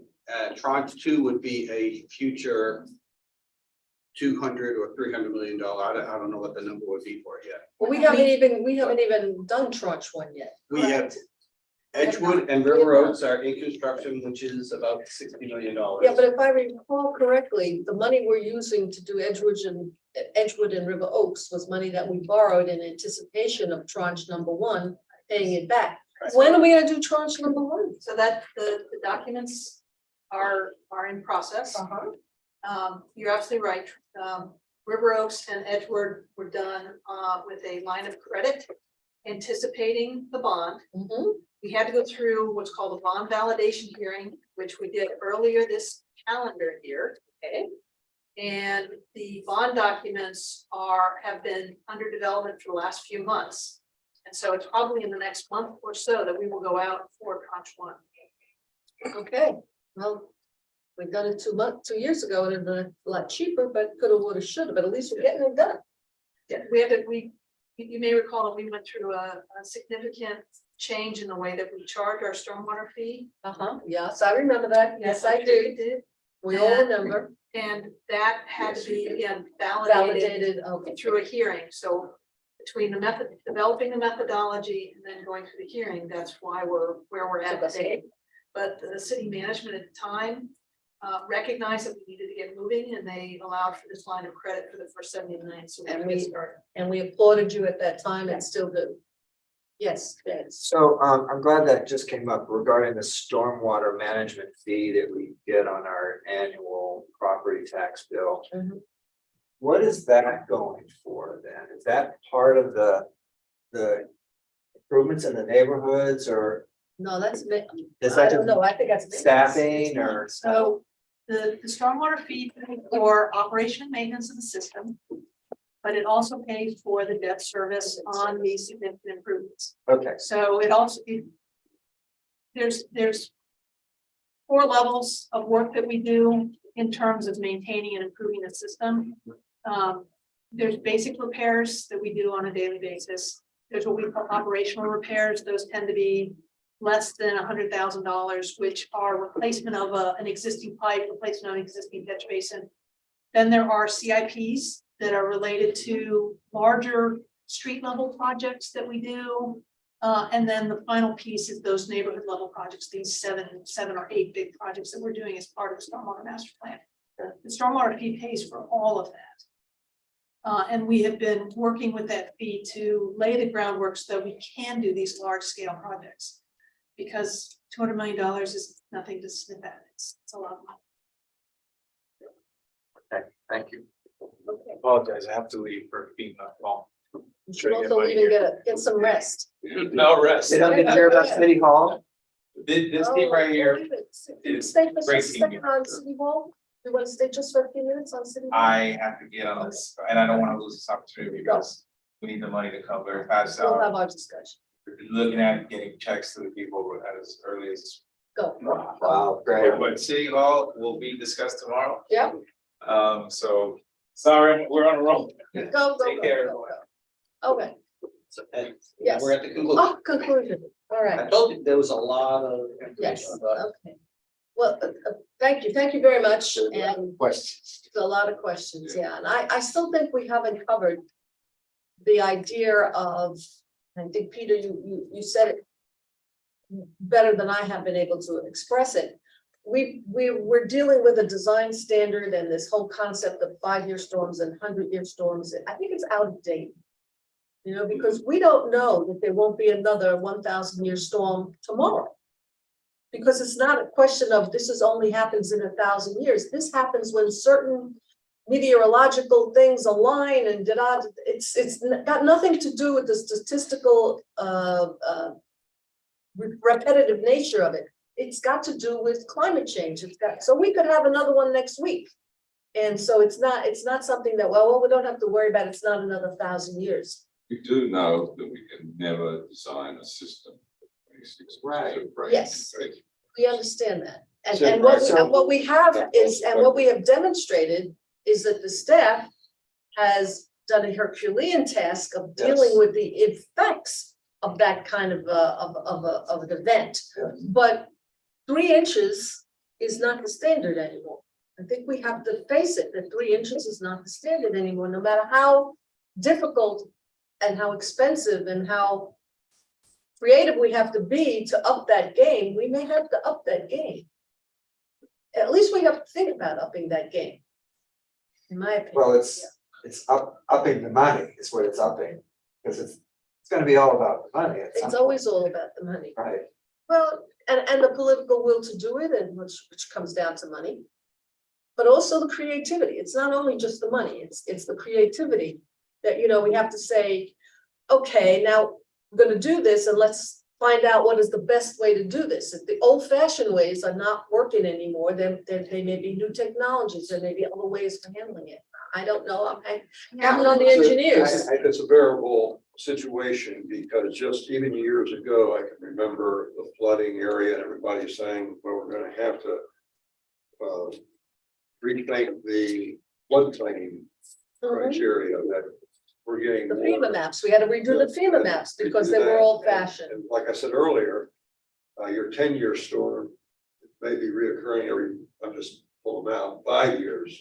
So with the added groundwater coming up, as we know it is, maybe with the intense, this was a fluke storm that was experienced but you have to look at some point, you have a practical year that you try to design for and plan for.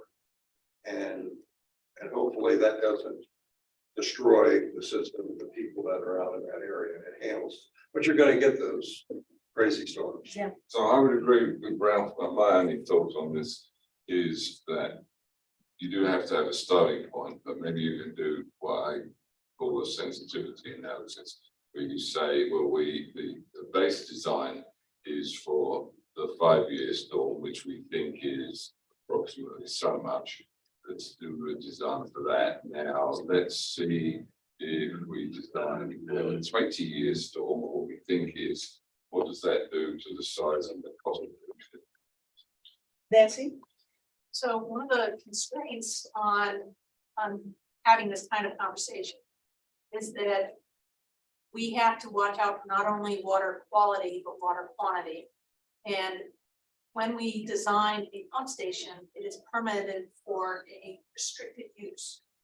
So we can't have a bad storm and say, open it up, why did you want it? The permitting regulated agencies say, you're allowed to pump this much. Okay, And well, so we can't say, well, we want the pump station to be 5 times this because we want to plan for a 100-year storm. The regulatory agency is going to say, well, it's great that you have 8 pumps, but you're only allowed to use 3 of them. oh, well, this to So- me is a big issue. So, but I want you to understand that the constraints are not just how much money we can spend and how big a pump station we can afford. There is also what is allowed, what is regulatorily allowed for us to discharge. And you know, the regulatory world is geared toward high frequency, low intensity storms. And what we just experienced was a extremely low frequency but very high intensity storm. So there is a point at which flood insurance is the answer beyond what we are regulatorily allowed to design in our system. Very, very, very good point, very good information, which leads like me to say that on your list of things to do, regulatory or intergovernmental coordination, that's an issue that we need to deal with. That, you know, if we can't get them to change their outlook, then we can't do the things that we need to do. So it's a coordination issue. I think what you have is competing interests depending on which branch of the government we're talking about. You have the same thing, I think, at the federal level as far as EPA rules versus FDOT rules and things. So we're elevating this portion of the discussion that, and it has to be elevated, because there's no point in us doing, you know, 10 pump stations if we can't pump that water out because they're thinking a different way. So it's that multi-level, We have to meet multi-governmental. water quality standards. Yes. Because Sure, we have to meet water quality standards whenever we can, but when we have an emergency, maybe we don't meet water quality standards. Maybe we have to change that discussion. Maybe we have to bring that discussion out. I would say that the only reason we could do the pumping we were able to do Right. was because it was an emergency and they allowed us to violate what otherwise would have been. They gave us a waiver from. I think that that's very important that you should bring that out. Yeah. That people should understand that, the only reason we even got the water out in 6 days, Herculean task that it was because the other agencies, the other levels of government were willing on an emergency basis to let us do it and to let us, you know, I hate to use the word violate, but you know, I guess would be violate is the only word, their standards. I can't remember which day it was. We're pumping water out of Edgewood and we're doing a great job.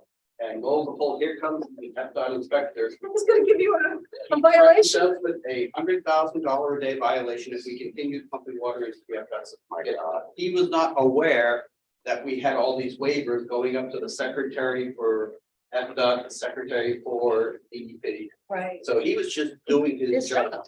Right, Okay, and we have a similar encounter with Fire. Yes. so somebody should make that knowledge known. So that, you know, you get a little feel for how Herculean this was. Coordination on various levels of government. I think it's important to recognize that we weren't the only city impacted. Hollywood was impacted. There were places that flooded in Davie, places that flooded in Plantation, places that flooded in Howell. So we weren't the only city impacted. And we were the city that probably was most impacted. That being said, the Broward County Director of Emergency Management was in our UC. Thinking Sunday or Monday. We kind of lost track of days inside there, but the fact that they came to our EOC is a nod toward the level of coordination. And as soon as we got these inspectors, at that point, we had people's cell phone numbers. Called them up, said, hey, this is what's going on. They'll say, I'll make a phone call. And it got resolved very quickly because we had so much mutual aid coming from all these different groups. So it's not that we weren't being coordinated. It's that, to your point earlier, every disaster is a little different. For this disaster, those people were in very close contact with us and they were helping us every way they could. And in many times, all it took was a phone call. I just want to say thank you to you guys. You did a hell of a job. Yeah. Agreed. But this does seem a little bank problem. That, you know, I've been basically a bureaucrat in my life, but like, and we're hearing particularly water. Somebody, another agency decides how much water they're going to allow you to put into the largest natural water. You can put back that, so there's no point in expending any effort to designing something that we don't believe you're going to get approval for. And yet at the same time, you know, you have people, you know, they can't go in their house up to their waist in water. And I mean, you know, it's different levels of concern in different agencies and it all trickles back down, bad analogy. To, you know, Mrs. Smith's living room. I just feel from where we started on the design issue, it's necessary now to look at a range of designs to see what is potentially possible and how much that would cost. Then include it's affordable, or we can get to this point and we could just about afford it. Yeah, but I think Nancy brings up, That's exactly how we did the first stormwater master plan. We ran scenarios, talked through. This system would potentially do this system would potentially do that, and those decisions were made along the way. But scenario testing of extreme rainfall events, sea level rise were all part of that modeling activity, and decisions were made along the way about what's a reasonable system, what can we What reasonably threshold? afford, and what level of service can we provide to this particular. can I, yes, James. So I have a few questions and a comment. So learning today that the stormwater system is connected to the road, who owns the road? That's a new one for me. Broward Boulevard is county. State, federal highway, the Sunrise Estate, Northeast 15th Avenue, city. I don't know about 15. 27 and 31st is county, Andrews is county, Okay. 3rd is county. Good to know. I'll study that a little bit more. So Alan, the lessons learned were great.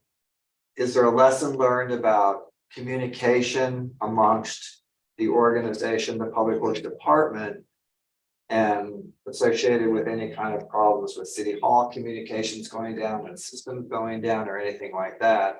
So that there needs to be some kind of a communication piece of your disaster plan going forward. Well, yes. And that gets into more of the city hall discussion and other pieces, but the communications hub for the city was in a server room on the 6th floor, which had a separate backup generator from the rest of the building, and we did not plan that both would get impacted in the same storm event. So when that happened, they did reacting. The Public Works staff in 5-Ash, GTL were on a separate system.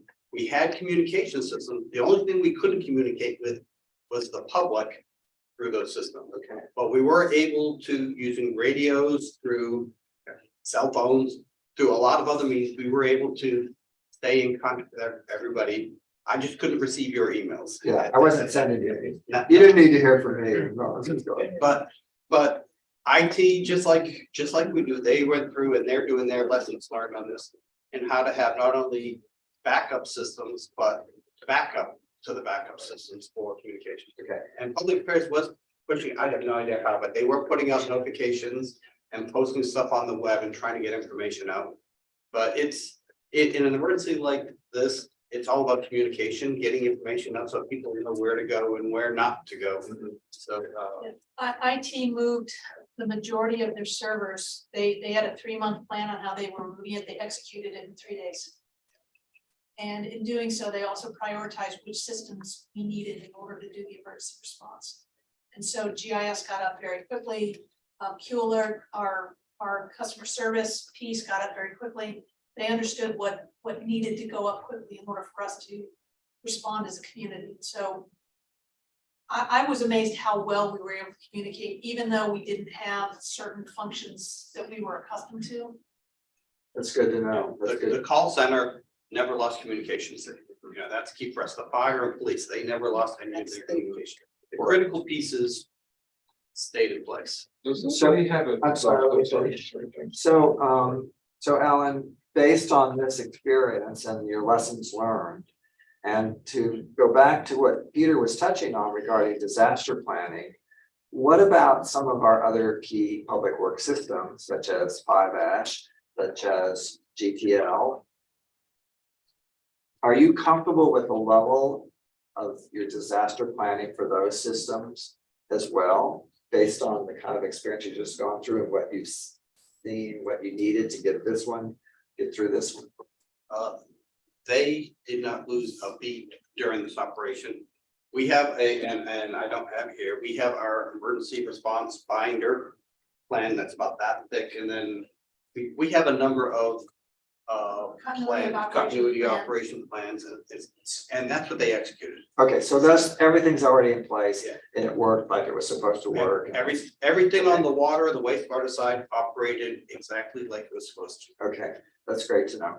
Last thing I just want to comment, it just so happened that the mayor attended our neighborhood civic association meeting the Wednesday of last week, which is a week after the event. And of course, there was some flooding in some of the homes. My house, I had some flooding in my house, not a lot. So of course, people are asking the mayor to do stuff for them. And one of the things that came up was to have the availability of a pump truck to come to, there's parts of the neighborhood, Vincentia Landings, that piece of 18th Street west of the roundabout, to get, and I was just thinking as I'm listening to you and everything, pumping the water out of that street. 15th was flooded really bad, and I guess the water goes to the South Fork of the Middle River. South Fork of the Middle. Yeah, And if Alan, if you could back up the slides. Which one? Going to the pump slide. So people, that one, people regularly say, oh, send us a pump truck. yeah, Stormwater Operations has 4 pump trucks. And as Alan pointed out, we have less than 30 staff.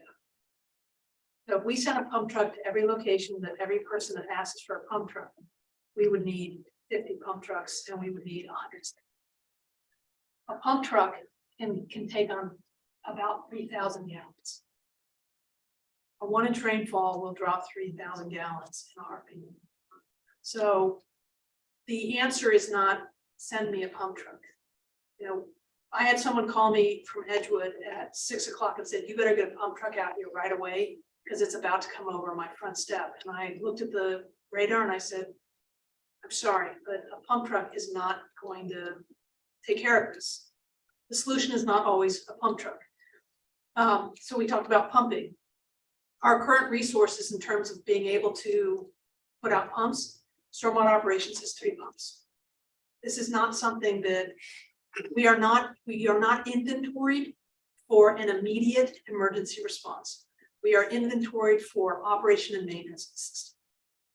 And to set up a pump, again, you have to have a sump, you have to have somewhere to put it.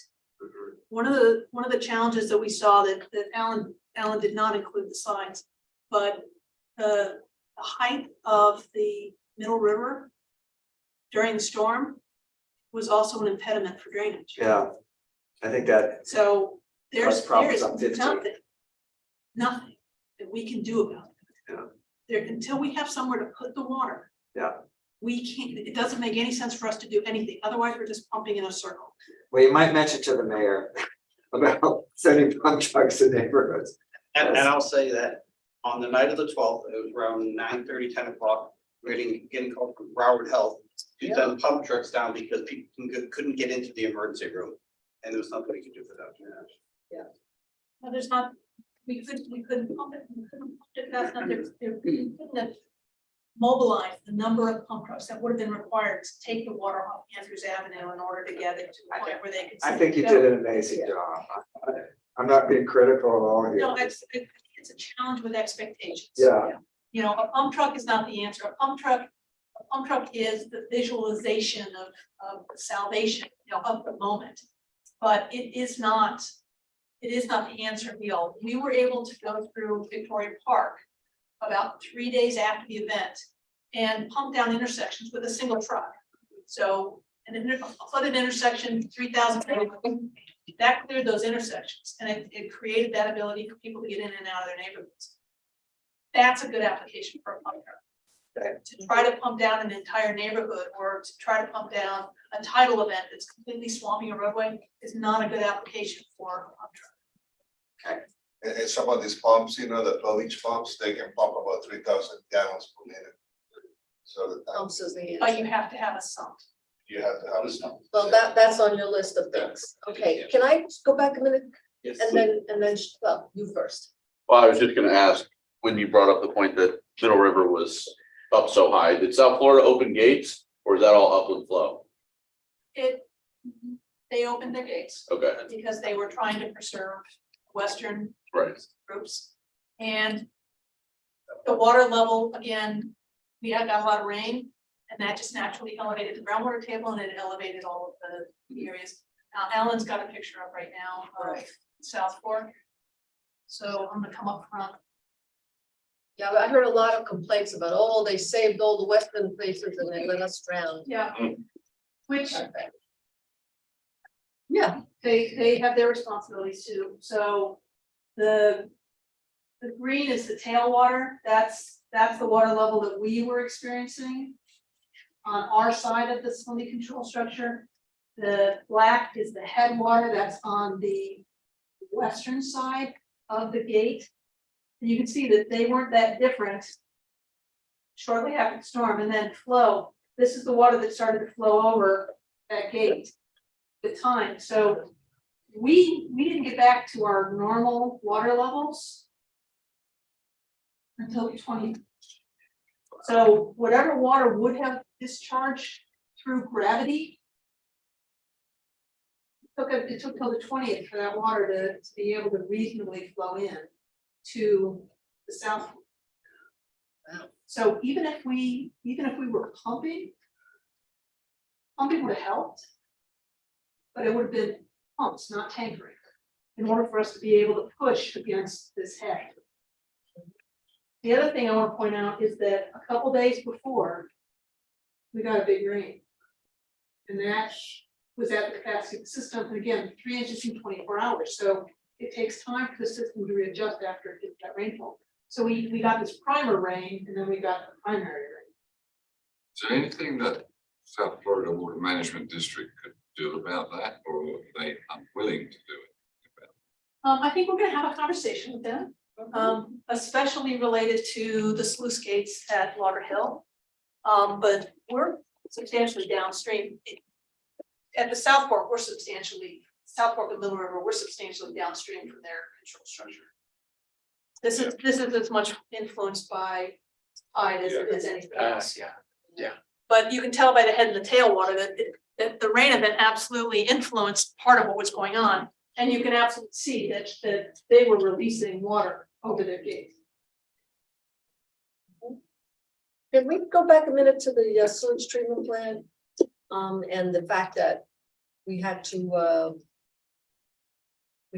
discharge water into the intercoastal. And I think that, we spend a lot of time and energy and education about infiltration. And apparently, correct me if I'm wrong, but the fact that the groundwater was the ground was so wet and the water was coming up, that contributed significantly to the infiltration. Should we be doubling and tripling our infiltration budget?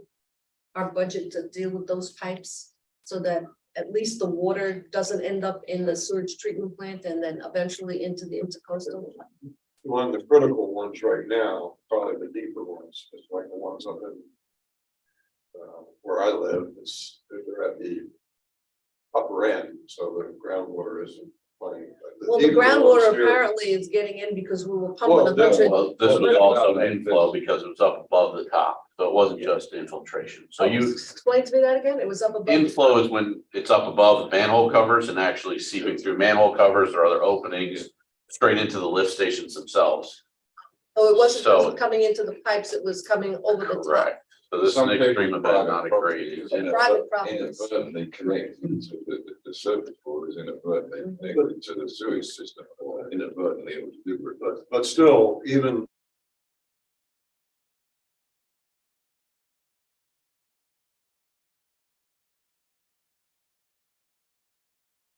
coming in at the van, coming in, like near a pump station, where that pressure is in there and going in through, wherever the old pipe is, broken and it's allowing the sand and the Did grade. any of the pump stations get flooded? Many of them, we had surcharge means that they was all flowing in, so. So what, let's explore In this that. one here, I think we had 48 surcharge. We had some minor, sore overflows. Nothing of huge significance on it, but because so much water was flowing in through manholes, through gaps and cracks in the pipes, just from anywhere water could get in. Can you explain a bit more about the lift stations being surcharged, what that practically meant? In terms of people's sewage systems? So what it means is the pipes are basically full. So when people go to flush toilets or turn the water, it's harder for the water for it to flow through the pipes to get into the lift station and for the lift station to get it out. In fact, if I may, there's some people that will mention Wilton Manors, but they went out and opened up the cleanouts to try to relieve that backing up, which is a no-no. It's a legal practice. That's a legal practice. Yeah, illegal? Illegal. Illegal. Okay, I think, no, that's what I'm saying, it's illegal. But they're doing that. I think that's the city. So we do not. I know you all. But I will say, when going back to your basic question about I and I, Straight from my neighbor. during this event, we had flows coming at 100, and a majority of it was 80. The amount of water that we're producing at this time was still in the low 40s. So that means about double. Double the rate was- it was due to I and I. So investing more in I and I would help with the plant. In the city of Plain. It's just a matter of how much can we afford to invest compared to what we're putting into the consent water project, what we're putting into other water and wastewater projects. And I think what you'll see is as we're working through the budget for the next year, we are trying to prioritize that and put more money into it. We're still working through the CIP for the next year's budget, but we are doing a lot of rearranging to try and prioritize things that we know that we need to do. Consent water, I and I, high risk projects. So as a result of the lift station surcharges, did you have any flows of sewage that have to be reported to DEP, et cetera?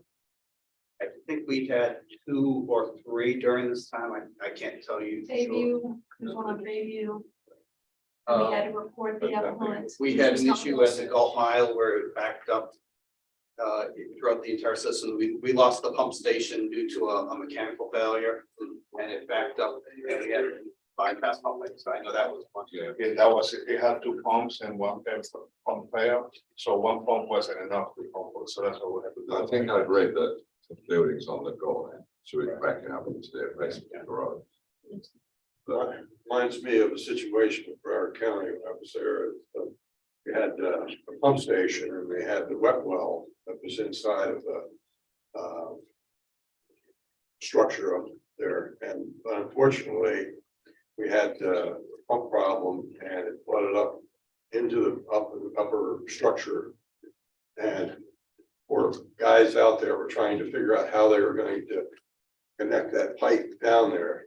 And so there's a design flaw right away. I learned this is part of the learning process.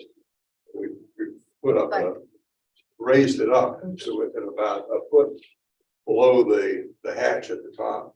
So that they could get down there. It didn't need their aqua equipment to do that, but that had been in our design standards for years and years. And something like that happened. And I was out there with a white shirt and a tie, and I could hear him when I walked up there. Here comes white shirt coming up there, and I'm just sitting there. But when I did that, and I went back and immediately changed the design. A couple of gentlemen that were out there came by my office, thanked me, and I said, "Man, that was worth every bit of it." You know, I mean, it just brought us closer together between the people with white shirts on and people actually that weren't out there doing the work. So I will think, say that we were tankering wastewater as well during this. On some of the stations that were surcharged where the pump just couldn't move it out because we had so much back pressure on it that we used tankers both in-house and contracted, help to move sewage from one station to another, so that we wouldn't have any significant overflows. And again, that's competing resource use. Yeah, sure. They're tankering that, they're not tankering water. Right. Okay. So anybody have any additional questions? We'd like to hear, you know, we heard about the road actions taken, which I agree. Currently, though, city staff is still working under good circumstances. You don't really have city hall. So what's happening? How are we functioning in our city hall? Okay, so they're gonna go into more details at the commission meeting tomorrow, but for Public Works, we have two offices that we're already maintaining in the 101 building, which is just on the east side of the parking garage. So we moved the leadership into those spaces. It was where the consent water team and the stormwater team was. So we've got about 10% of the people who are in City Hall working there. Everyone else is working remote right now. Wow. Keep in mind that the city, that Public Works has multiple facilities across the city, and so our utility staff is at utilities. Yeah. Right. Our plant staff is at plants, we also have central maintenance services, so our operational staff, for the most part, is in these satellites. And this is just temporary right now. We're still working through where to move people to for short-term or long-term needs. But we haven't worked through all that yet. Right, so we never took up the issue of City Hall as one of our discussions because we were gonna do the joint City Hall. But now we're not doing the joint City Hall, and now we apparently need to do a City Hall, so maybe we should have a discussion after the commission's discussion Yes. on our next agenda about City Hall. Yes, a question. Yes, sir. How did 1300 West Broward Boulevard, I mean, the old police headquarters, fare, because they were having flooding problems just on regular storms and had groundwater intrusion coming into their basement area. You know how they, I don't think, didn't hear any problems with the building itself. We did have a problem with some of the underground fuel storage That's We're good. actually, at Fleet, but I did not hear anything about the building itself. because it was bad.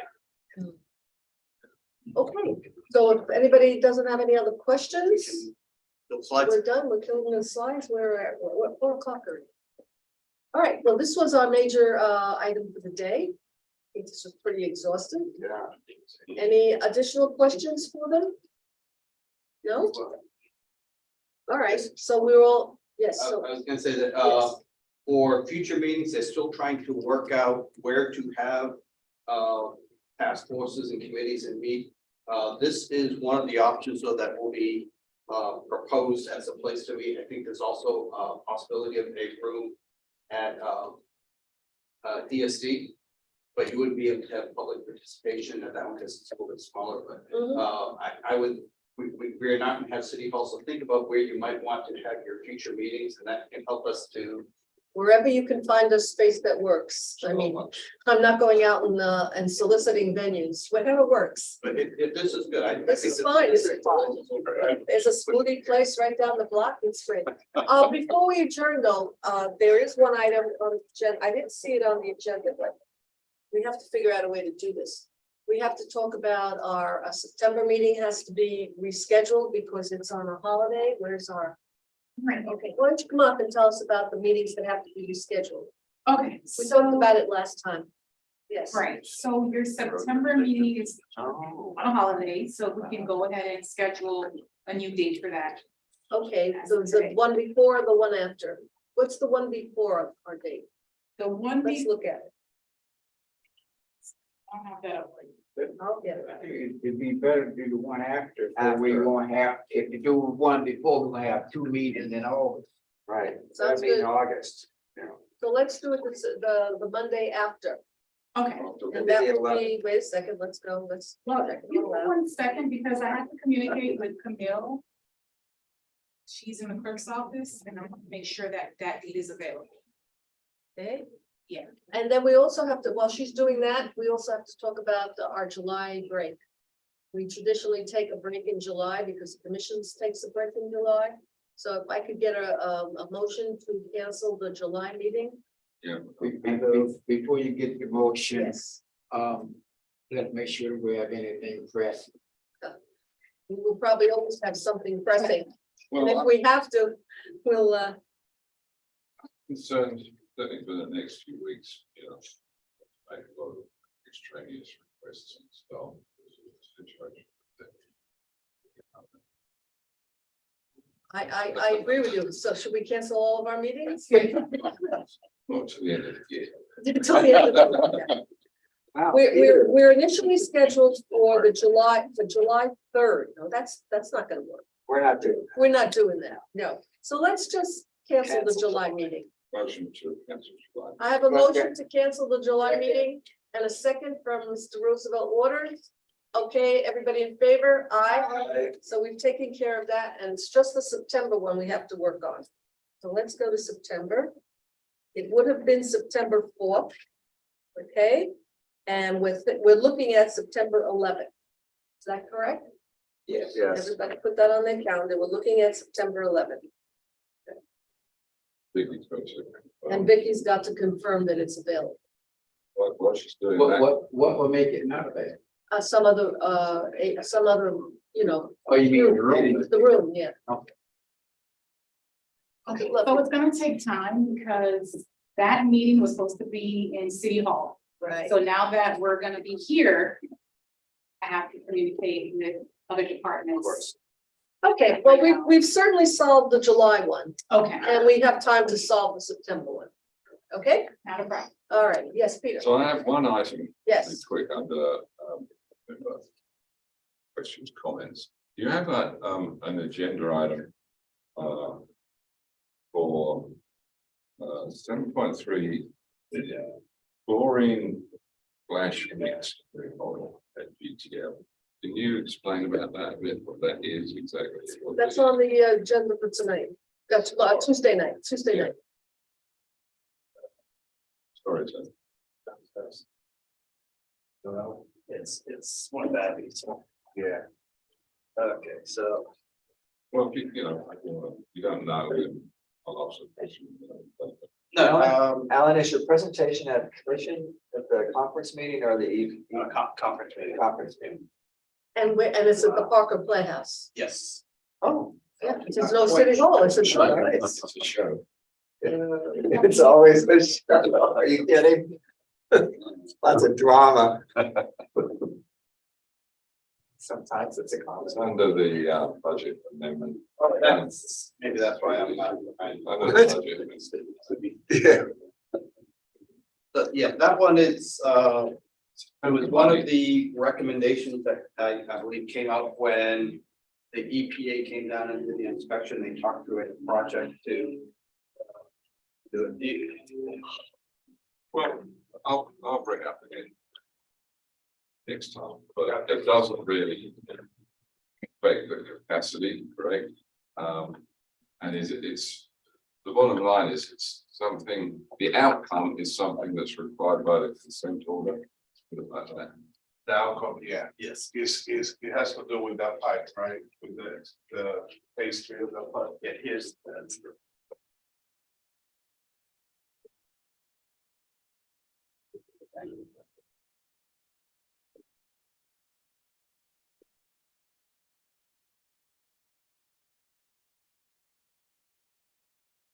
That is the phase 3 for that pipe.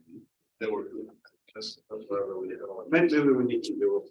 Yeah, all right, don't worry about it. It's got All other right, more pressing things. yes. Anybody else have anything else we need to discuss? Yes, Shane. Last meeting, we talked about a potential update for cost sharing for capital expansion improvements.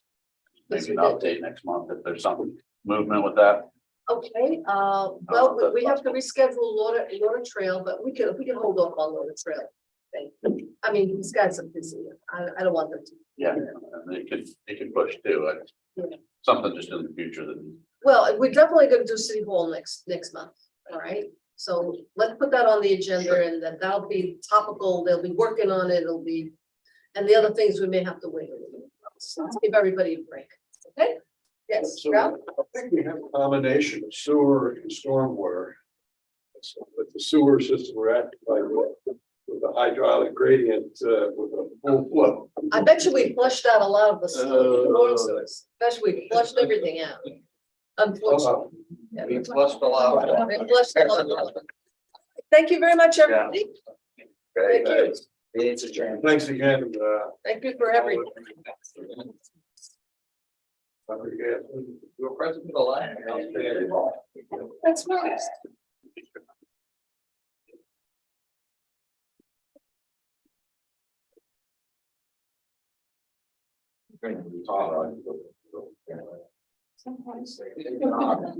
Great job.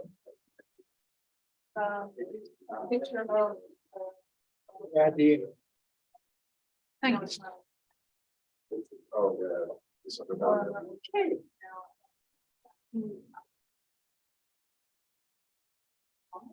No, I'll just speak to it. Okay. Are you open to coming to? I am. If I am the right person to address them. You knew where the other one, so.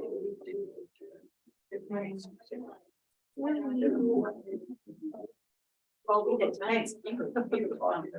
We were homebound. I don't know how to do it, so hurry up. Yes, it did, they got into our, which should be more than talking. You were waiting for something. Well,